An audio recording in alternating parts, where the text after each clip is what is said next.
Hello and welcome to another exciting episode of Wave the Brush with me, your host, Kris, aka the Name Butcher, aka Hey You Get Off My Lawn, aka Kris, you're being creepy again.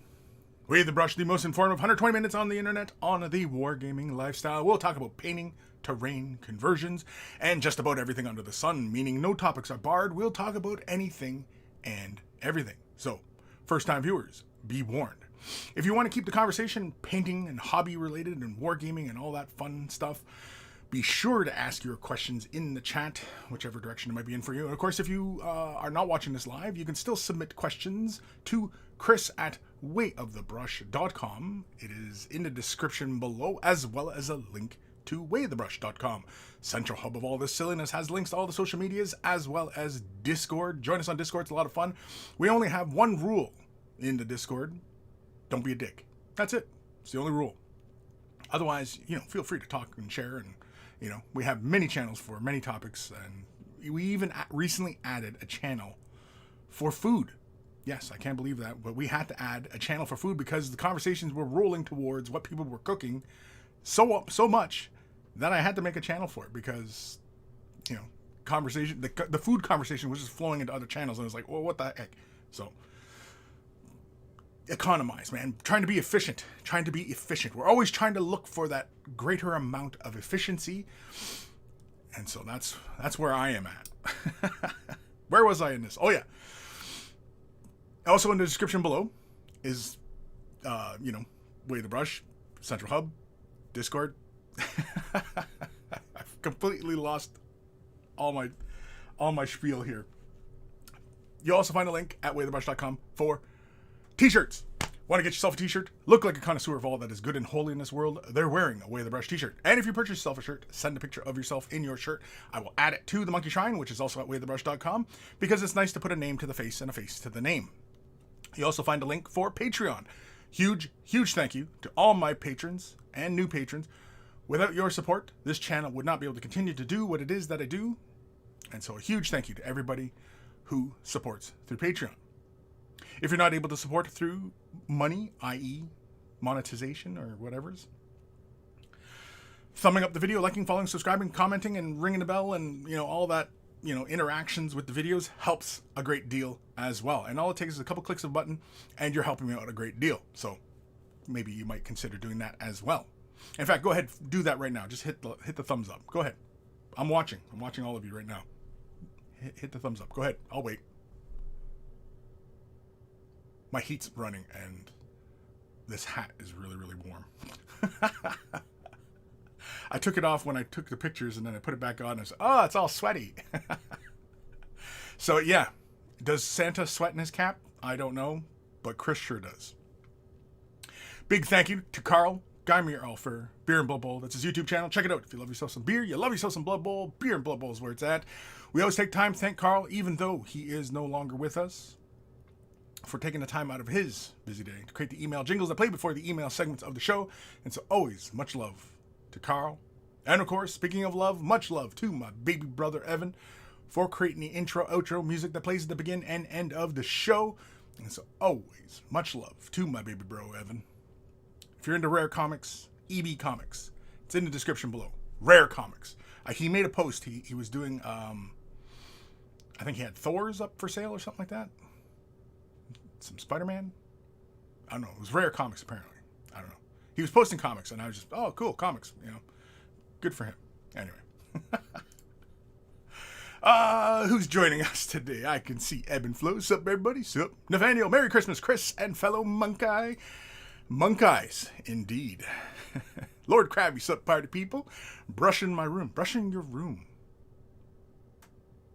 What is brushing your room? Like taking a brush and like a paintbrush? Are you painting your room? Is that a euphemism for painting your room? I don't know. Nathaniel at Kris, have you heard new Eldar coming out? Have I heard? You're asking me if I've heard new Eldari coming? We're joking, right? We're joking? You're having me on. My God, man. My God. Man, I haven't been this giddy stupid for something in a very long time. The Eldritch Omens. Elegance takes on corruption in this epic battle box. And as far as these battle boxes are concerned from G-Dubs, I would probably suspect that this is probably one of the better boxes.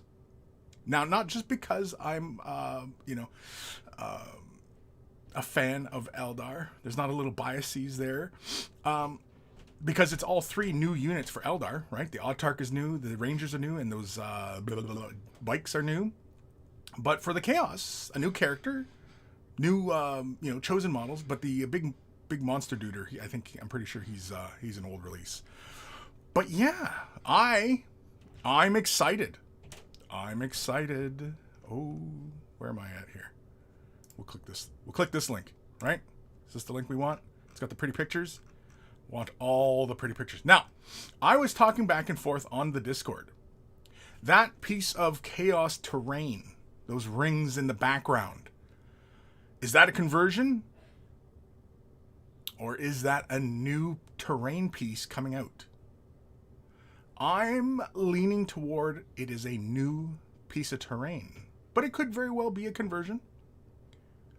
I often like these kind of product shots when Games Workshop does this because sometimes they kind of hint at future releases, and that's kind of fun. It's kind of like little Easter eggs in the background and, things like that. And yeah, I think that terrain piece, I think that's something new because, if it's a conversion, it's a pretty darn good conversion. It's very clean. It's, it looks really cool. So the inner bits don't really look that familiar, but I'm told that it is possibly a conversion.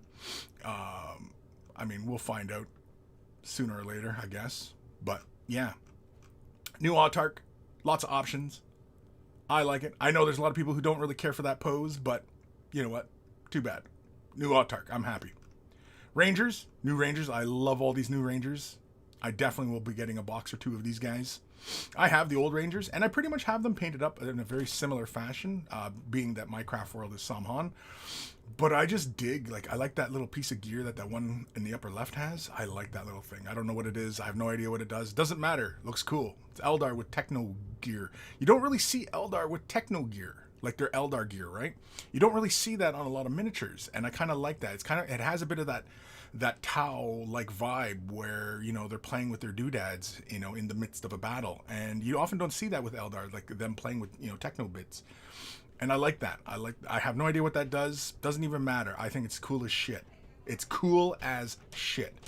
Now, the fun one is obviously the jet bikes. My God. Very, very cool. These are growing. When I first saw them, I was kind of meh. Jet bikes, Rangers on jet bikes. Is this the option that Eldar really needed? Apparently. Somebody was really fired up on the design team to slap these out and make some miniatures of them. Is it what the Eldar needed? I have no idea. I don't think so, but who knows? When the book eventually drops and the rules for these guys eventually drops, I'm sure these are probably going to be OP as hell, but who knows? Especially if they have more options for the jet bike. And, if the Rangers can take their little doodads and what have yous and everything like that. And the really interesting thing for me when I was looking at these models is the camo pattern. I really dig that camo pattern. And I would be the first guy to say that I would be the first one to think that, camo patterns have been done to death on miniatures. And yet Games Workshop, the painters, manage to do something different and something original and aesthetically feels very Eldar. Now, if I get these jet bikes, when and if, I'll probably do the cloaks. I'm thinking I'd like to do them in a urban, similar camo pattern. So in a series of grays and stuff like that. But yeah, I'm again, these are growing on me more and more. They're growing on me. At first, I was like, meh. But today, I'm like, yeah, they're pretty damn cool looking. I like the one with the binoculars. I just like that. It just looks cool. It just seems like a very fitting kind of a spotter type of thing. Like you imagine, these rangers on their bikes. Why the bike is not in camo pattern, like the same camo pattern as the riders, I don't know, but whatever. I mean, the patterning itself is similar, but I mean, like the red versus the green, right? But anyway, I digress. And then, of course, Chaos. I know. I like the hammer. For the hammer option for this guy. I like his whole Dr. Octopus vibe going on with all different killy things on the ends of his tentacles. That's pretty cool. And of course, Chosen. All the Chaos players are looking forward to these guys. I think they look really good. I'm pretty sure these are all brand new. I'm not that avid a Chaos player anymore, so I could not tell you if these are entirely original sculpts. They look it to me, but I could be wrong. I'm willing to wager that I could be wrong. And then, of course, this thing here, whatever the hell this thing's called. What is this thing called? A fiend? A forge fiend for forging and fiending. For all of you who need to fiend your forges. What else we got here? Yeah, see, here's another picture with that big piece of terrain. Okay, well, I got to have a closer look at this. Is it a conversion?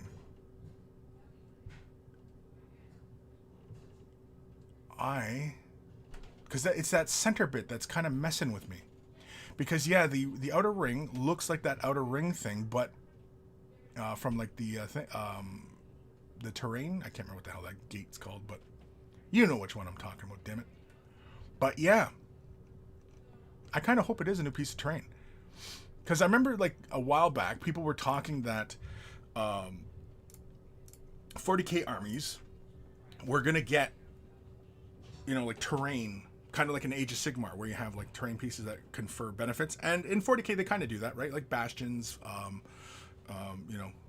the defensive walls, bunkers, stuff like that. You can buy all that terrain and incorporate it into your army, and you reap the benefits from it. Eldar get the webway gate, but like Tyranids, right? Like the little spawning pools, or stuff like that, right? It'd just be kind of cool to have those kind of bits of terrain. Not like that Eldar terrain with the jungle and had the Eldar icons and the jungly bits.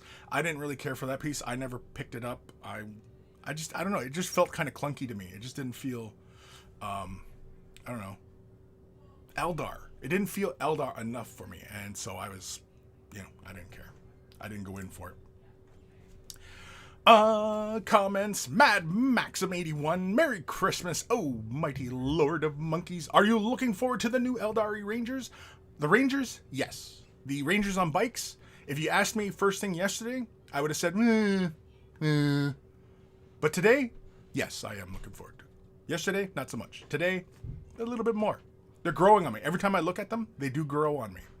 And I do like them. Are they the option that the Eldar needed? Hard to say. I don't think so. My first knee-jerk reaction is, no, they did not need it. They need aspect warriors. They need resculpts. But, I'm just one voice. Old Man Logan. Hi, Kris. I hope you and the monkeys had a wonderful Christmas or whatever other holiday you might be celebrating. Yes, everybody, Merry Christmas. Well, it's Boxing Day, technically. Well, for everybody else out there, it's Boxing Day. But, yeah, Merry Christmas. And, and if you don't celebrate Christmas, well, merry whatever you're celebrating. I'm sure everybody's enjoying their time off and relaxing. Maybe possibly. I know I'm reaching here, I realize, but possibly you're getting some hobbying done. Maybe you're getting some assembly done. Maybe you're getting some gaming in. Maybe you're doing a little bit of painting. Whatever it is, hopefully you're enjoying yourself and, you're surrounded with good company. Or maybe you're by yourself in your fortress of solitude and you're just, screw everybody else. Fuck them. I'm just going to work on my toy soldiers and, to hell with all these bastards because it's Christmas and it's my time. Sure. Do that too. Lord Krabby, can't wait till 29 December. Boba Fett, yes, Wednesday. Boba Fett, Book of Boba. We've waited a year. A whole year. We survived an entire year. Wasn't too hard because most of us were spending it indoors and, trying to avoid big gatherings. And, this whole fucking pandemic is still raging on. So at least with Book of Boba, we get another little break from reality. And, I'm okay with that. I'm very okay with that. But yeah, I'm looking forward to it. Really looking forward to it. I'm not a huge Boba Fett fan. Like, I've been a Star Wars fan since I was a kid. But Boba Fett, yeah, like I've had friends over the years and everything like that who were like, Boba Fett, yeah, the man, I never understood that. I'm not gonna ever claim to be rocking the Fett since I was a kid. He's cool and all. Mandalorians are cool, and like I loved the Mandalorian show. That was great. But yeah, I mean, he's a cool dude, but he wasn't like, wasn't a main character in the story. If he was that kick-ass, he'd have had more plot. Sophie Weil, happy Boxing Day, Kris and Monkeys. Happy Boxing Day to you, Sophie. George Hintz, hi. Alex Legault, real quick. Merry new holidays and everything to all you monkeys. And Kris too. Well, thank you, Alex. Thank you. Thank you. Evan Belleau, Thor, Thumb, Timeth. Too bad I can't sit down. Oh, I see what you did. Clever. I forget how clever all you are. You all are? Y'all are. Y'all? Here we go again. Sir Peanut Butter, morning, Kris and Peeps, morning. Eli Jenkins, might be my first foray into 40k, but we shall see what is in the upcoming Age of Sigmar box. Rumors state it is Fire Slayers versus Ideneth Deepkin, but loving the new Eldar and Chaos. Fire Slayers and Deepkin. That's interesting, because now you kind of got me excited about this Age of Sigmar box, because I've not heard any of the rumors about Age of Sigmar stuff. I don't keep my ear too close to the ground concerning Age of Sigmar stuff, even though I am collecting Deepkin. But yeah, Fire Slayers. So I wonder if that means like new models. Or maybe, I hope it's like new models, like more models, more variation in the theme, not just simply another character or something like that. And then like just a little naked dwarves all over the place with maybe a dragon or something. I also think they need like a smaller dragon. You know what I mean? Like they got the big dragon, they should have a little smaller dragon, like a little cav unit, and then the little slayers, maybe a new unit for them, and then of course another character or something like that. And then of course Deepkin, man, giant octopus, a kraken. Deepkin need a kraken, not Phil McCracken, but kraken. Or Phil, one of the two. But Eli, no, I've not heard of that. And yeah, the new Eldar and Chaos, I'm genuinely excited for it, and I'm sure that's gonna fly off the shelves. I'm sure.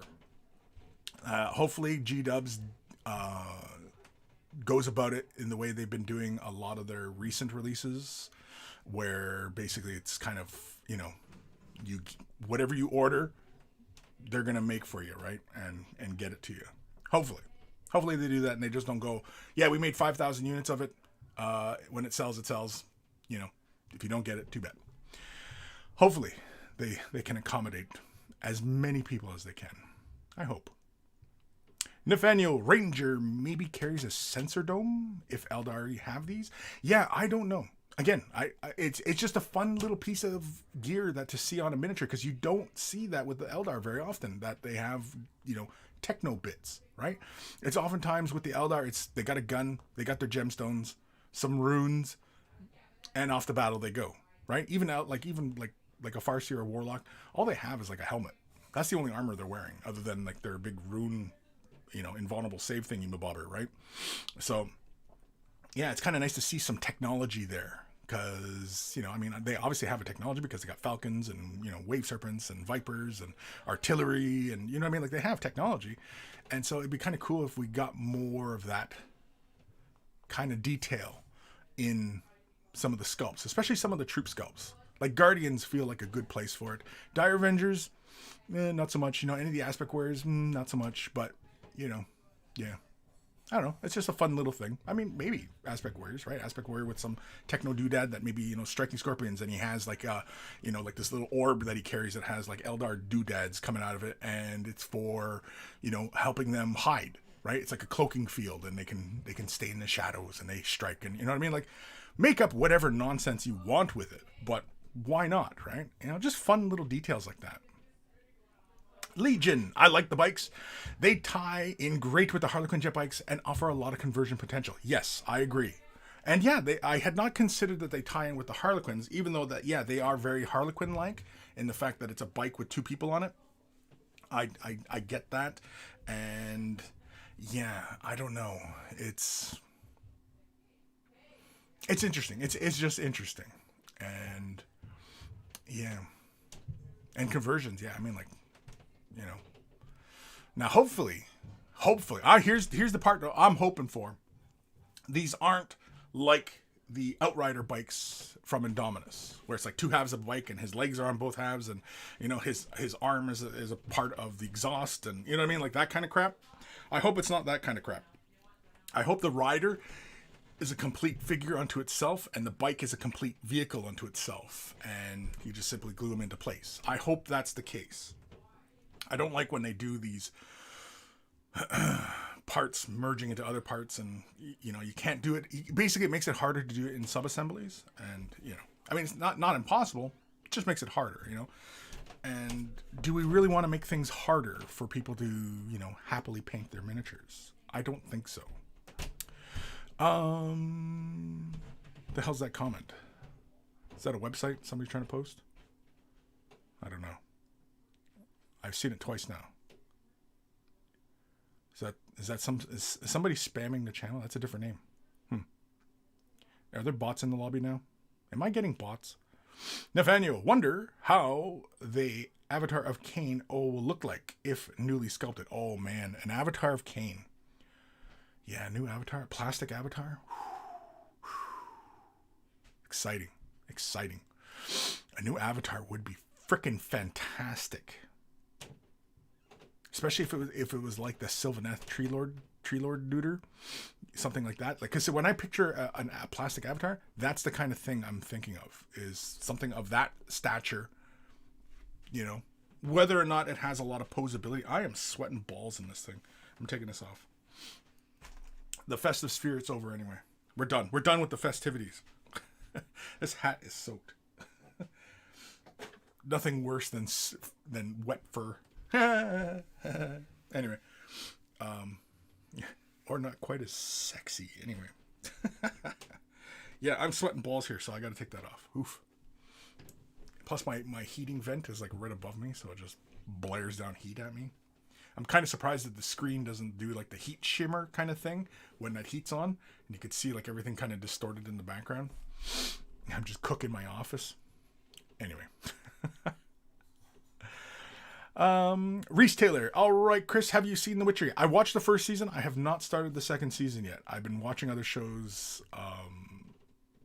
But yeah, I have not started. My son and I, we've been watching The Witcher, and yeah, haven't started yet. There's other shows. I'm behind. I'm way behind on some of my viewing. But some stuff, yeah, I'm immediately prioritized. Like Book of Boba. As soon as that drops, yeah, I'm watching that. Like, there's no way I'm not watching that immediately, you know. And of course, it's going to be a real pisser because the show is going to be like, you know, 30, 40 minutes long, whatever. And they're going to end on cliffhangers and shit like that. It's just, then I got to wait a week.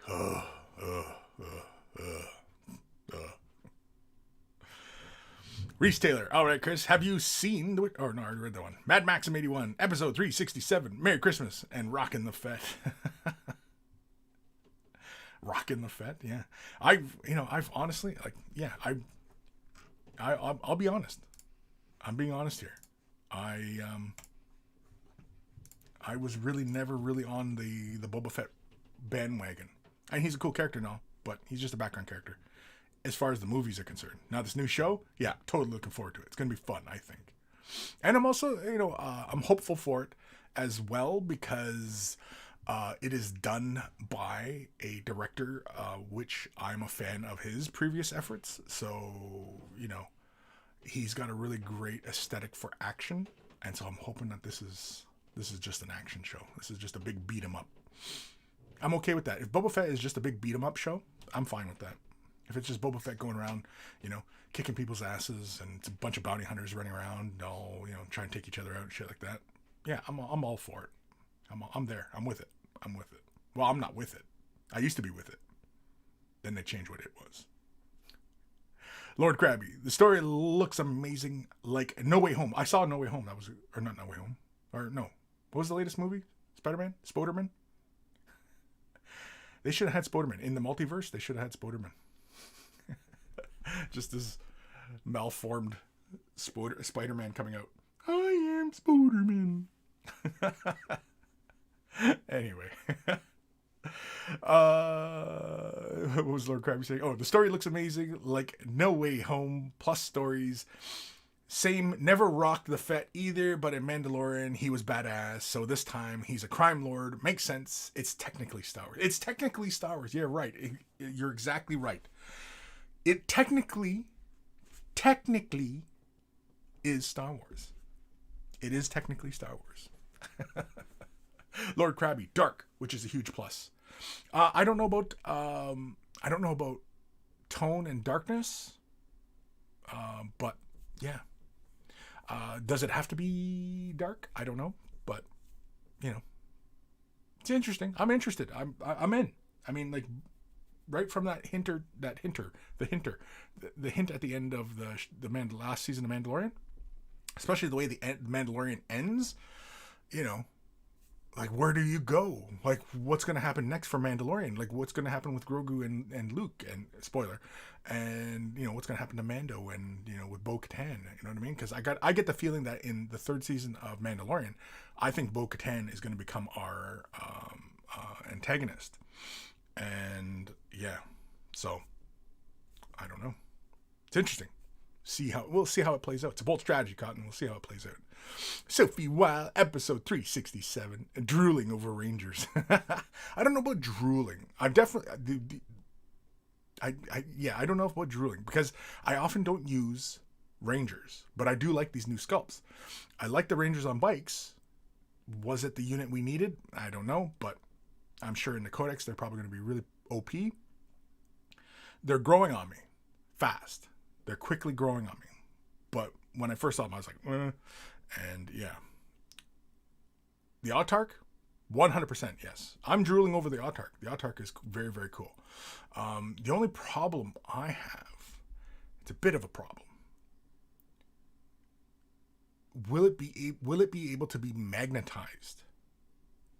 Or, is that going to be a huge pain in the ass and you're going to have to end up buying a whole bunch of Autarchs with different weapon options?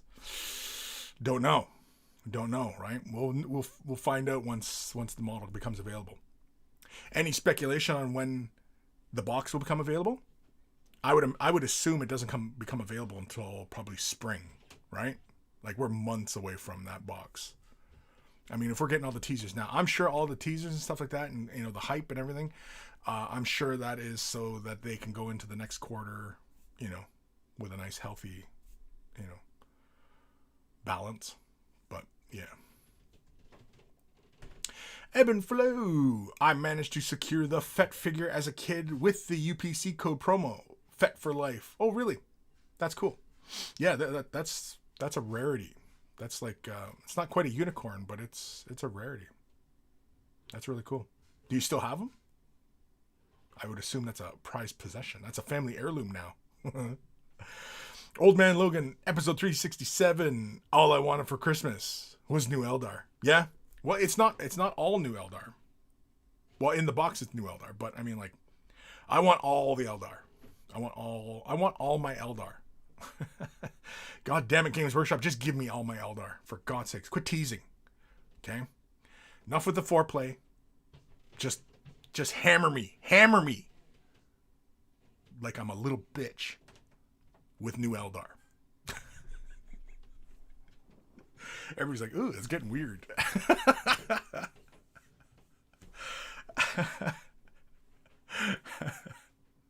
It's getting weird. It's getting weird. Tactical Barbarian. Found your channel from Jazza's Space Bear episode. Absolutely loving your energy and humor. Well, thank you. Tactical Barbarian. As opposed to the non-tactical Barbarian. Well, thank you. Yeah, that was a lot of fun. That one was kind of just out of left field. He contacted me and said, "Hey, would you mind, help me out with something?" I said, "Yeah, no problem." And I was familiar with him because, yeah, like Old Man Logan was the one who pointed me towards Jazza like years ago, and I was aware of like all his videos, pertaining to like art and stuff like that. And then I had seen he had done a large format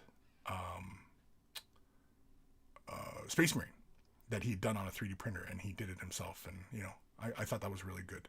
I mean, and it almost made me buy a 3D printer right there and then. But I resisted the urge. Of course, I resisted the urge. I'm pretty good at self-restraint, usually. All right, I'm lying there. I'm not. I'm impulsive.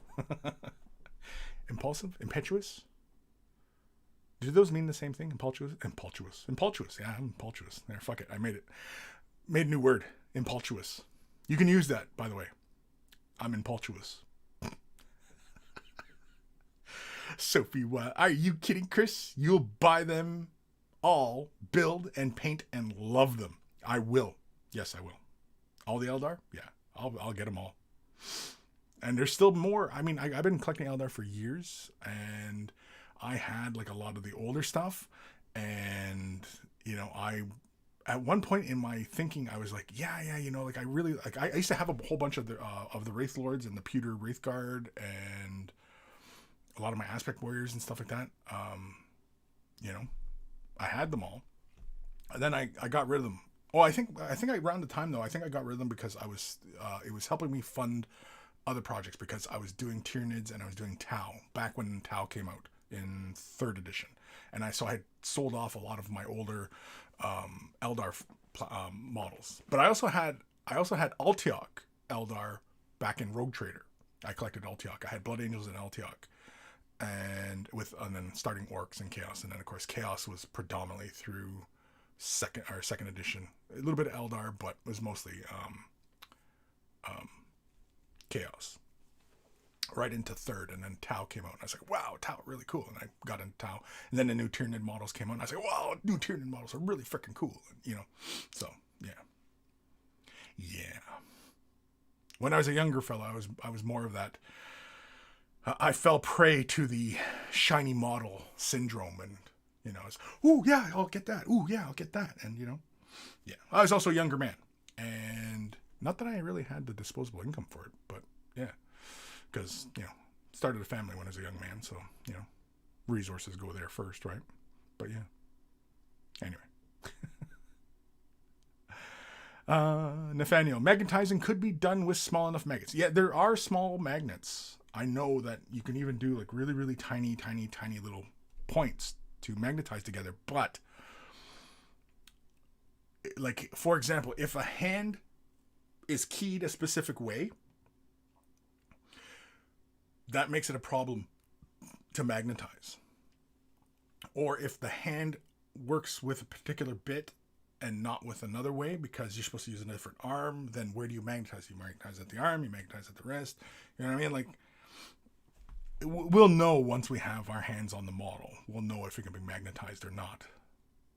But I'm sure it's not going to be easy. I'm sure. Some Russian name. Yeah, I assume there's bots in the lobby. I'm going to assume there's bots hanging out. Old Man Logan. All new Eldar, Kris? Don't get greedy. No, fuck you. I want new Eldar. Yeah, I want all the kits. I want all Eldar. All Eldar all the time. Kim, hey, a bit late, but I didn't know you were doing a Sunday thing. But I think we all get the Chaos Eldar box before February, like we did the Sisters last year. Yeah, you think February? Yeah, okay. I'll buy that. I mean, I'm in either way. I think it's a foregone conclusion that, yeah, Kris is, I'll buy that box 100%. I don't know if I need 2 autarchs. Although if the model can't be magnetized, then yeah, because then I'd want multiple options for my autarch. But it'd be very, very cool. Reese Taylor. Hopefully the Eldar will get released like the Necrons, new aspect wears, Guardians, tanks, Avatar, the whole cake. Ha ha ha. Yeah, hopefully. I'm hoping. Here's to hoping. Fingers crossed. Or dicks crossed, one, two. Nathaniel, episode 367. Stop teasing me. Hammer me with Eldar. You know what? I like it. Nathaniel, that's a good one. Hammer me with the Eldar. I almost went into the Britney Spears song.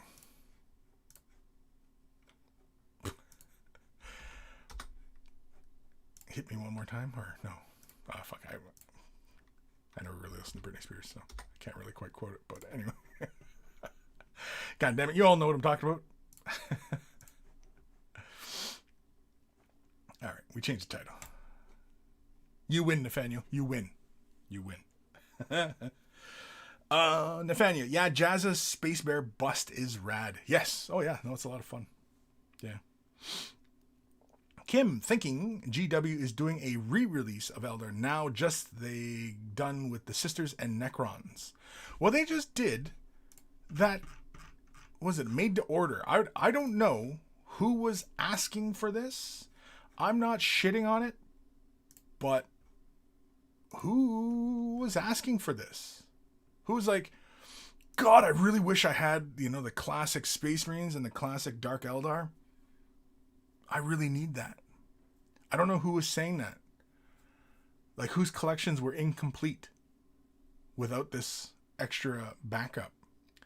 And I'm sure there are a bunch of collectors out there who are still sitting on these boxes, unopened, and are like, yeah, now it's Brucey's time to shine, because now I can pawn these off to people who are looking for them, right? Because obviously G-Dubs wouldn't have put this out if they didn't think that it was going to sell, right? Unless, of course, maybe their warehouse was sitting on a whole bunch. Maybe they had they were doing inventory, and they said, "Holy shit! Look, we got a whole bunch of these Space Marines from like 3rd edition. Is it 3rd? Yes, that's the 3rd edition box." And yeah, they're like, "We're sitting on a whole bunch of these sprues here, so let's just move them out the door, sell it as a big bundle, And how much is it? Like 60 pounds, which is like probably about 120 bucks Canadian. So yeah, again, I don't know who was like, I need those classic Space Marines with the speeder, and I need those Dark Eldar. I need those old Dark Eldar. For God's sakes, I can't find those Dark Eldar. Games Workshop, hear my pleas. Send me more classic Dark Eldar. I don't know who was saying that. I don't think that's a conversation anybody was having, so I don't know why they were just, oh, we're going to put this out and people are going to buy it, because, yeah, I don't know. Kim, I got neodymium magnets all the way down to 1 by 1 millimeter. Yeah, they have really, really tiny magnets. Sophie, I've kept telling myself all year I'm not starting a new army, just do little unit and little scenes and a single character mini, but if I give in and do a new army, I'll probably go Eldar. You know what? That's probably the smartest thing anybody's ever told me in their entire lives. That right there, Sophie. That's the smartest thing I've ever heard anybody say to me.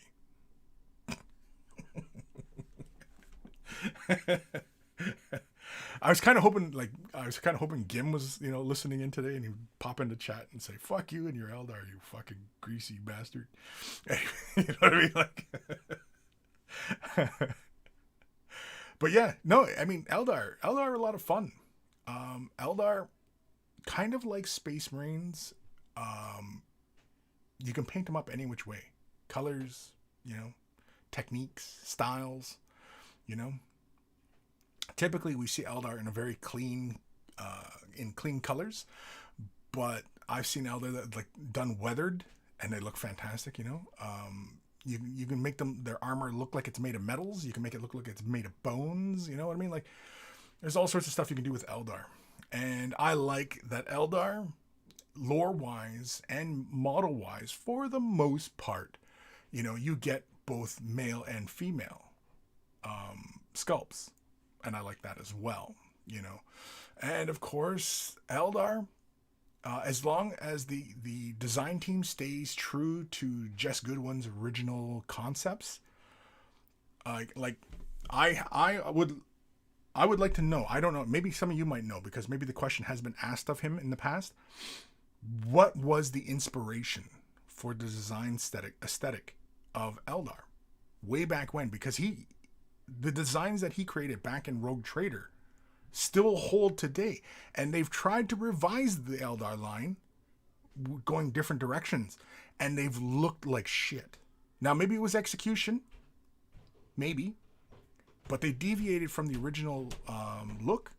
And that aesthetic has lasted almost as long. In fact, honestly, the Eldar aesthetic has outlasted Space Marines. All right? Because Space Marines originally were Mark 6. Then that was the popular suit of armor for Space Marines, was Mark 6. Then Mark 7 was for a very, very long time, right up till, 7th edition, with the introduction of Primaris, right? So, and then Primaris being Mark 10, that's the new Space Marine. So the aesthetic of a Space Marine has changed, right? Like the big beats are still there, but the overall, particular style, look, even size has changed. But Eldar, that design aesthetic right from day one, they were, it was a home run. That first day, it was a grand slam. I don't know. What's the difference between a grand slam and a home run? Just bases? Bases loaded? Is that it? I don't know. I watch my son play baseball all the time, and I still don't get the fucking game, so. I watch football. I like people running and hitting each other. Baseball, it's not violent enough for me, I guess. I don't know. Does that make me a bad person? I don't know. Because I do enjoy fighting, boxing, UFC, football. Maybe I'm just a violent person. Since childhood, I have enjoyed this war game where make-believe armies are destroying each other. Maybe. Nathaniel, episode 367. Gimme all the Eldar, y'all. Y'all. Y'all. You had to throw in the y'all. Y'all. Of course, and you can't say y'all like normally. Like, it just sounds weird. Like, y'all. Right? Oh, y'all. You kind of have to go with a bit of that twang in it. Y'all. Y'all come back now, you hear? Y'all. Sound like I should be wearing a white suit on a plantation. Everybody's like, hey, fuck you. Coma. Or Kim. Kim Coma. Kim Oma? They did a made-to-order for the Old Sisters right before they released the new stuff. And they did the same with the Necrons. Did they? I don't... Despite being heavily involved with, keeping tabs on the pulse of, what's getting released from Games Workshop, yeah, I've kind of missed those kinds of things. But yeah. Mainly because I'm usually busy, painting, filming, and, streaming and stuff like that I'm kind of out of touch with the loss. I'm just out of touch. Again, I used to be with it, but then they changed what it was. So all this is, for me, a sign that they are redoing the Eldar as an army. Well, we kind of knew that. We knew that Eldar were going to get an update at some point. They have to. Mainly because, 40K, it's a triad, right? The original triad of heroes and villains, right? Space Marines versus Orcs and Eldar. That's the original triad of Warhammer 40,000. Even when it went to Epic, right? What was the big factions? It's more Imperium, but Space Marines, Eldar, Orcs, right? It's kind of those are the big three. Everybody else is kind of secondary. And really, Warhammer 40,000 is the struggles of humanity versus the elves versus the orcs. It's kind of Lord of the Rings, I guess, in that sense of it as well. But, yeah. But 40K has many parallels with all those other things as well. But, yeah. It's just kind of interesting. Nathaniel, Grand Slam is tennis. Like when they hit it right out of the court, they hit the ball right out of the court and it goes into the parking lot. That's a Grand Slam. Everybody cheers. Yeah, Grand Slam. Now, why in tennis? Why in tennis is the term love used in the scoring? What the fuck does love have to do with tennis? I mean, I realize people love the sport, but if I've scored, 40 love. Like, what the fuck? What does that even mean? I don't know. You know what I mean? Like at least I don't follow golf, but at least a hole in one. I get that, right? That makes sense. A hole in one. He got the hole in one. Makes sense. 40 love. What the fuck does that even mean? You know what I mean? Like, it just does not make sense to me. It does not. It took me a very long time to get into sports. It wasn't until I had children and encouraged them into physical activities that I got more into sports. But yeah, I mean, I did sports when I was younger, but I just did them because it was a thing to do. Also, and it got girls.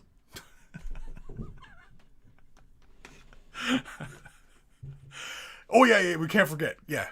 Oh yeah. Yeah. In my youth. Yeah, I was chasing girls a lot. Sophie, wow. I always liked the look of the Eldar Banshees, but haven't yet bought a box. Yeah, the Banshees, yeah. And the new Banshees, they look really, really close to the original design for Banshees. Third edition, they came out with like these redesigns. I have the redesigned Banshees because those were the only ones that I liked. I didn't like what they did for the Dire Avengers. I fucking hated what they did with the Fire Dragons. Scorpions were all right, but I didn't use Scorpions that much. I preferred Banshees over Scorpions. I'm one of those guys. I lean more towards Banshees than I do Scorpions. Yes, I know. Everybody's out there, oh, Scorpions are better. We could have that debate all fucking day long. Sure. We're not, though. What was some other redesigns? Oh, and Epic. I absolutely loathed the Phantom Titan. When they redesigned that for Epic, oh my god, it's such an awful looking model. I have an armor cast Phantom Titan, Eldar Phantom Titan. And that's like a classic Corvette. The new Phantom Titan from Forge World, that's like a modern take on a Corvette. It's a modern take on the theme. And they both look very nice. And the new version is beautiful. The old version, classic car. Is it perfect? No. But it has all that classic charm,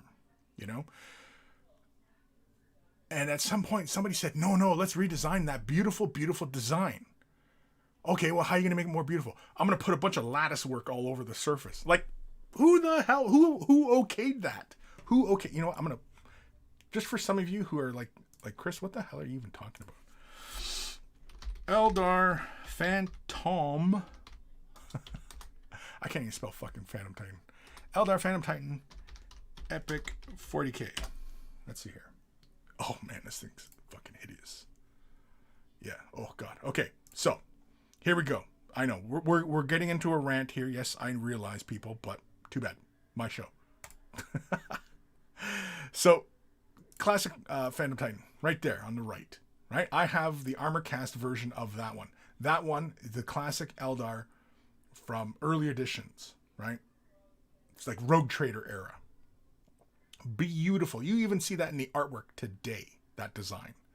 The new one from Forge World is technically better, taller, and more consistent with the current design aesthetic. What the fuck is that? Right there on the right. That Phantom Titan. You tell me. That's the Eldar Phantom Titan on the upper right. What the fuck is that? Who the fuck okayed that? Epic 40,000. That's like who the fuck thought that was a fucking good idea? Jesus H. They're selling that for $3,000. Who the hell is paying $3,000? What the hell? That doesn't make any sense. Who is buying that? Other than maybe just to destroy it so that it can never see light of day. They can never respawn it. And, no, it doesn't, it just doesn't make sense to me. It doesn't make sense. And I don't know who the fuck thought that was a good idea. That person, I'm sorry, but I'm sorry, whoever designed that, I'm sorry. You're an excellent sculptor, creator, innovator. But what the fuck was that? It's an abomination. It's an abomination, for God's sakes. Yeah. Yeah, I do have opinions on Eldar. I do have opinions.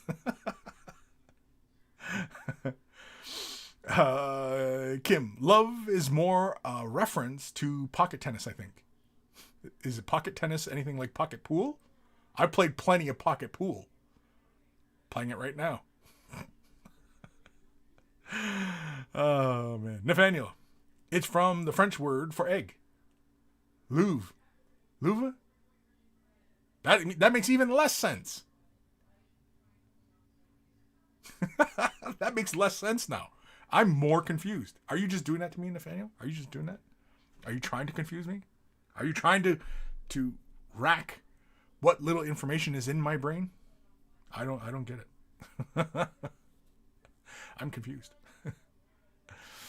Reese Taylor would love to see some new Scorpions and Fire Dragon. Oh, new plastic kits. I'm even on board for new Dire Avengers. I have a whole bunch of Dire Avengers. I'm still on board for more Dire Avengers.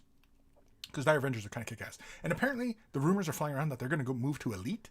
Dire Avengers is Elite? That doesn't really make a lot of sense to me, but whatever, right? Scorpions? Yeah. There has to be a Scorpion who's in that classic pose. Not that the miniatures were ever in the classic pose, but the artwork where they're kind of squatting on things and, like they look like they're stalking and stuff like that. A lot of their poses should look like that. Or like they're leaping out and attacking, right? And with Eldar, kind of like how they do for Age of Sigmar, they should have lots of very dynamic poses to them. Kind of like the Harlequins, right? The new Harlequins are fantastic. They're doing flips and jumps and, you know what I mean? Like they're flowing. And Eldar should always have this very fluid motion to them. Space Marines, very static, stoic, right? Like bunkers, like walking tanks. Eldar, they're not walking tanks. They're flying around doing flip kicks. And, it's kind of like kung fu versus boxing kind of thing, right? It's that kind of aesthetic difference in the two. At least that's how I see it. I don't know. Maybe I'm completely wrong. I mean, I'm probably completely wrong, but whatever. Lord Krabby, Kris, random question. If you had to choose a orc war boss, what would be his name? What? What kind of culture you choose for his clan? Color scheme? Just for giggles. An orc war boss. This is a thought that has not occurred to me in a very, very, very, very long time. Okay. His name? I could not tell you. We'll call him the, just for giggles, cheek splitter. Right? He's gonna split your cheeks, right? Or he's gonna clap your cheeks. He's the cheek clapper. Okay. Anyway, culture, like as far as what clan, I've always been particular for Bad Moons. I like Bad Moons. I just like the color palette and the idea that they're all about the teeth. It's kind of funny to me. The other one though I kind of dig is the snake bites are fun. Blood axes are fun too. Evil Sons. Good excuse for things. And Goths, of course, right? But no, I've always been kind of a Bad Moon kind of orc. That's if I was an orc, I'd be a Bad Moon orc. Oh, and the pirates. I like the pirates too. Arr. Can you say the word pirate without going arr? Pirate. Arr. Anyway. But yeah, and color scheme, it would be Bad Moons. I probably would, as far as orcs, I probably wouldn't deviate from the established color palette, color schemes and, design motifs and stuff like that. I probably wouldn't venture too far from that.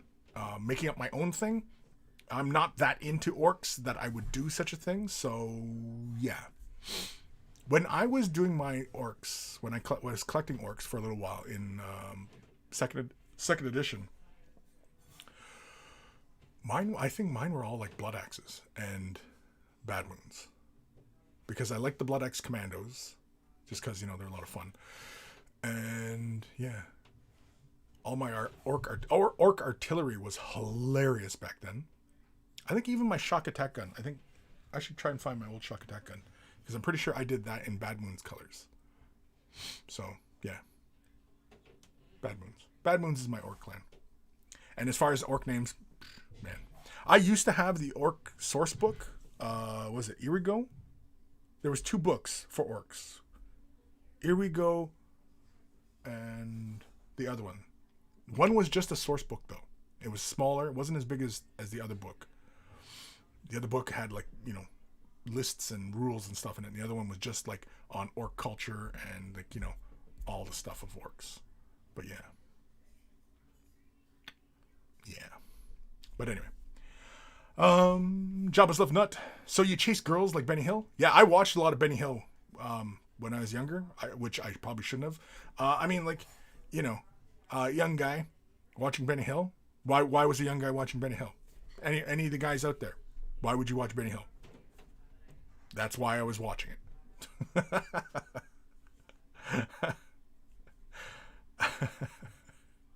Anyway. Ghost Starman Deluxe. I'm late. Didn't realize there was a show today. I posted all over the place. I posted on Twitters. I posted on the Discord. I posted on the Facebooks, the Instagrams. I guess that's it. So, okay, it's not all over the place. But anyway.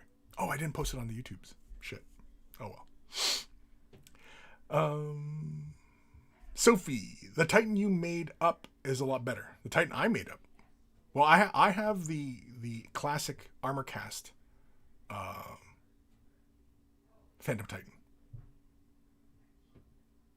And if you've never seen it, I have pictures on my blog. I have an old blog that I actually still post to, but you know what? I'm going to go grab it right now. Hold on. Entertain yourselves a moment. Any excuse to whip it out.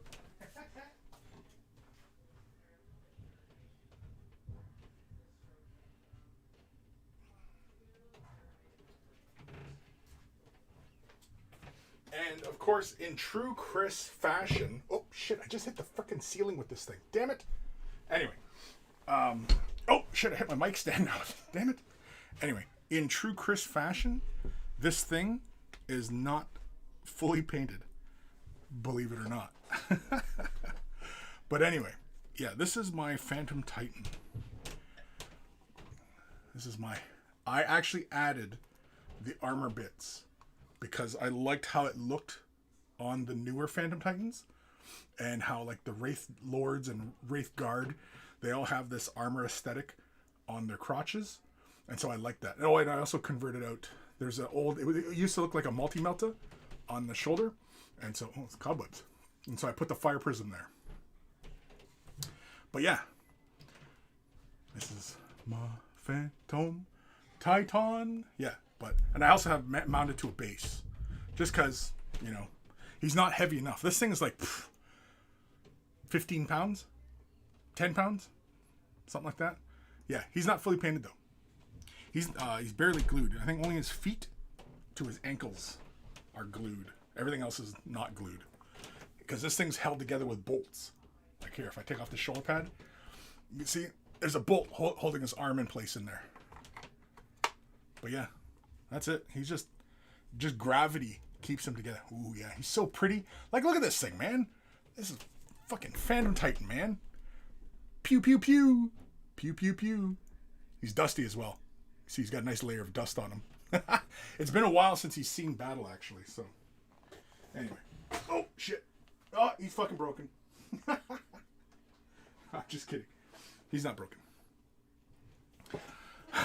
Anyway, yeah. I also started painting, I have it on the armor and such, but I also started doing, this hexagonal type of wraith bone patterning on him. It's big old gemstones. See? Lots of gemstones. And then threw on some, Eldar decals and stuff like that on them, and just doodads, right? But anyway, yeah, that's my baby. So when I go out and on trips and stuff like that, and take him on the road, yeah, he gets strapped into a car seat, a baby car seat, and then I seatbelt him in. Yeah, we're good to go. Yeah. But anyway, yeah, that's my baby, and I didn't pay too much for him. It was through a private deal, and he's legit. He's legit. As far as I can tell, he's legit. Because I think only I want to say 1,000. Yeah, I think 1,000 were made of Eldar Phantom Titans back in the day. There was only 1,000 made.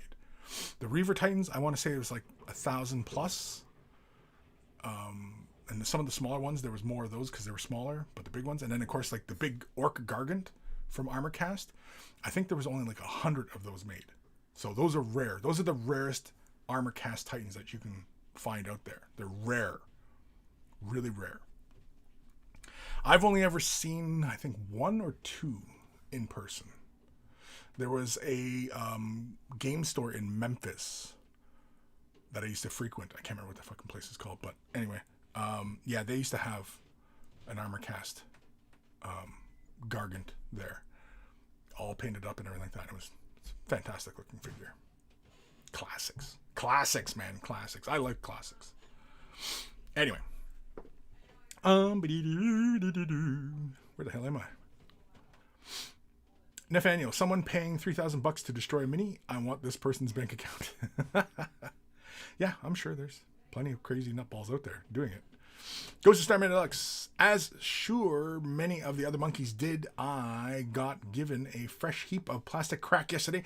Mainly a bunch more clones for Star Wars Legions. Cool. Yeah. Been sharing your work in progress? I hope you have been. I hope. God damn it. Ghost. Don't bullshit me. Kim, yeah, tennis. Pool, same thing. Pocketpool? Yeah, okay. Sid Tyler. What? Nathaniel, Eldar. The Bruce Lees of 40K. They kind of are. They kind of are Bruce Lees of 40K. Right? They're not very big. Kind of slim. Really fast. Hit you really hard. Can they take a punch? Who knows? We'll never know. What would the world be like if Bruce Lee had not passed away in his youth? Who knows? These are the questions we may never get answers to. Oh, oi, geez Louise. Thank you. Phaedros? 10? Hey, welcome. Thank you for the follow. Phaedros? Or is it Pedros? I'm terrible at reading. Ebb and flow. Plural of y'all is all y'all. Oh, fuck. That's messed up. The plural of y'all is all y'all. Is all y'all? Yeah, because that's how you say it too, right? Is all y'all? Is all y'all doing? Yeah. Fuck. Oh, man. Kim. Boss Astrag. Lord Krabby. Cheek clapper. Gotta watch out for that guy. Too bad it would take forever to paint him. And yes, it's rated R for freebooters. R. That's R. Yeah, orc pirates are the best. I still would like to pick up that orc pirate. What the hell's he called? Yeah, I'm not really one for like, oh, wow, I really need that one. Where's that orc? I'm pretty sure they still sell him because he's not that old, right? I don't know. He's a big boss, and he's a pirate, and he's a boss of orcs, but he's a pirate. That's not him. He's a beast boss. Again, that means something else in my parts. Oh, we're going out to the bar tonight. Oh yeah, I'm taking my buddy with me. He's a beast boss. Yeah, there he is. Captain Badrock. That's it. This guy, I just like this model. I know. I just like him. He's just cool. And because he has like this classic aesthetic to him. And he also has that very hunched over, ogreish kind of look to him. And I'm a big fan of these classic kind of looks for orcs. Although this guy's fine cast, isn't he? He's not plastic, is he? Don't know. Can't tell. Anybody have this model? Oh, he's even got a pirate map on his loincloth. That's awesome. Yeah, I like this guy. This guy's really cool. I don't collect orcs anymore, but I would be tempted to pick him up just to paint him. If I was doing that sort of thing more often these days. Most times I don't really pick things up to buy anymore. Like to paint. I don't pick up a model thinking, oh, I'm going to paint that really, really great. And you know what I mean? Like, I often don't get that way anymore. Given the nature of, what I do, right? As far as my painting is concerned. Unfortunately, when you become a content creator in this space, any time that you're sitting down to paint a miniature, you feel like you should be recording it. And I'm not sure that's a good thing. And in fact, I think it hurts your process, I think. If you truly and still enjoy this stuff. You know what I mean? Yeah. But anyway. Ghost of Starman Deluxe. Haven't been on the social media as much today. Busy hobbying. Yeah, okay. It wasn't an accusation or anything. I was just teasing, man. Calm down. Calm down. For God's sakes, calm down. Kim, Godman, are you whipping it out on camera? I am whipping it. I whipped it out on camera. If you didn't see what I whipped out on camera, you missed it. Sorry. But I whipped it out on camera. Sophie, I first saw that Titan in the 80,000 point battle you did and wiped out all those nids. Oh, yeah. Mini Wargaming's Apocalypticon, yeah. Those were a lot of fun. That was before I was employed by them. But yeah, it was a lot of fun. I still love, like, there's still a special place in my heart. Special. Tiny little corner. It's a big corner of a round room. Anyway. For Apocalypse. I don't know. I just like Apocalypse, man. I just like the idea of just massive armies coming together and just and then the mass carnage and explosions and entire divisions of soldiers getting wiped out and tanks and everything, having big armor columns coming out and like I don't know. It's what 40K is to me, is the massive battles, right? Kill team, small skirmish type stuff. Very, very cool. Great way of telling like individual type stories. But, Apocalypse is kind of like, it's kind of like how 30K is appealing to 40K players. It's kind of that historical kind of thing, right? I like historical stuff and I like history and, stuff like that. I think we all do. I think that's a pretty safe assumption to make about most wargamers, is that we have an affinity for history. And Apocalypse for me is kind of like that because it represents those big battles, right? Just legions and legions of people fighting and, mass carnage, right? Death and destruction. I'm in for it. I'm in for it. Old Man Logan, is that the same model that you brought to Adepticon a few years back? Looks like you did a lot more on him since then, if so. I don't think I've done anything on him. I should get back to him, though, because his one arm with the melta lance, heat lance, and his one wing, and the back of his torso needs to be finished. But that's it. But yeah. I mean, he looks painted, but he's actually not. Because, like, his one wing, the gemstones aren't painted. But yeah. Anyway. Phaedros. Or Faye is fine. Phaedros.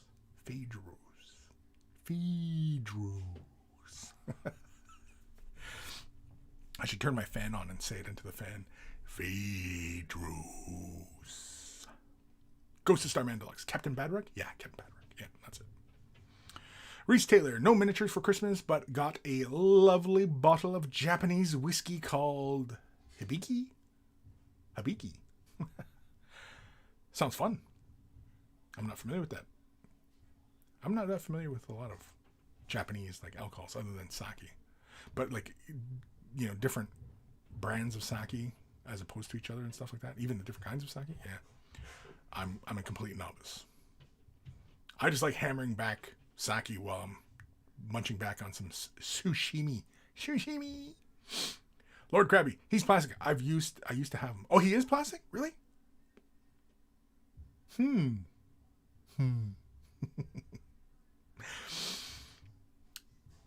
Gave him to a friend. All Might Works. Oh yeah, okay, that's cool.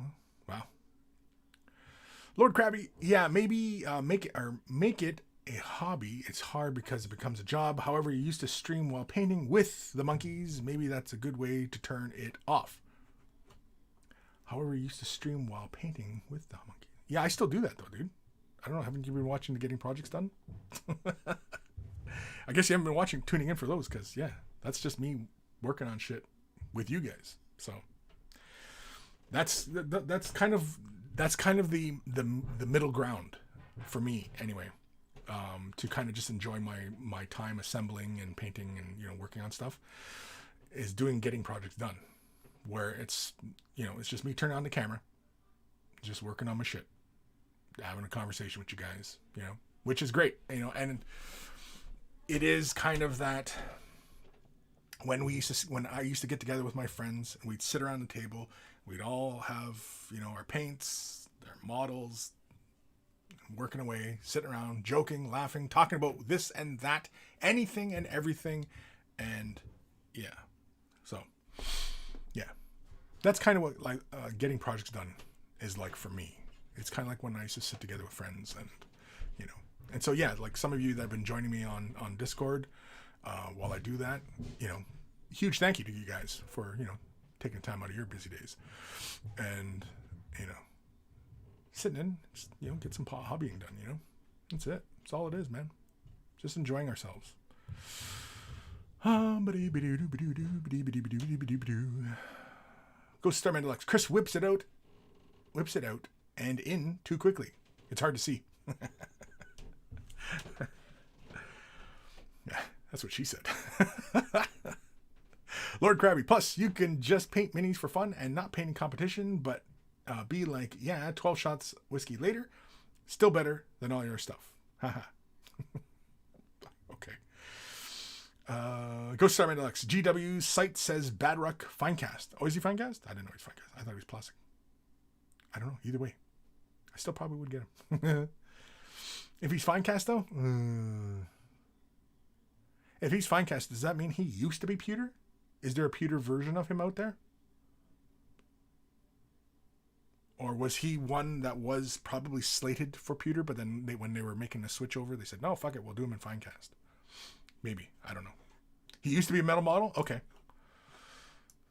Well, I think I would prefer to work on the metal model rather than Finecast. I know. Sounds really stupid, right? But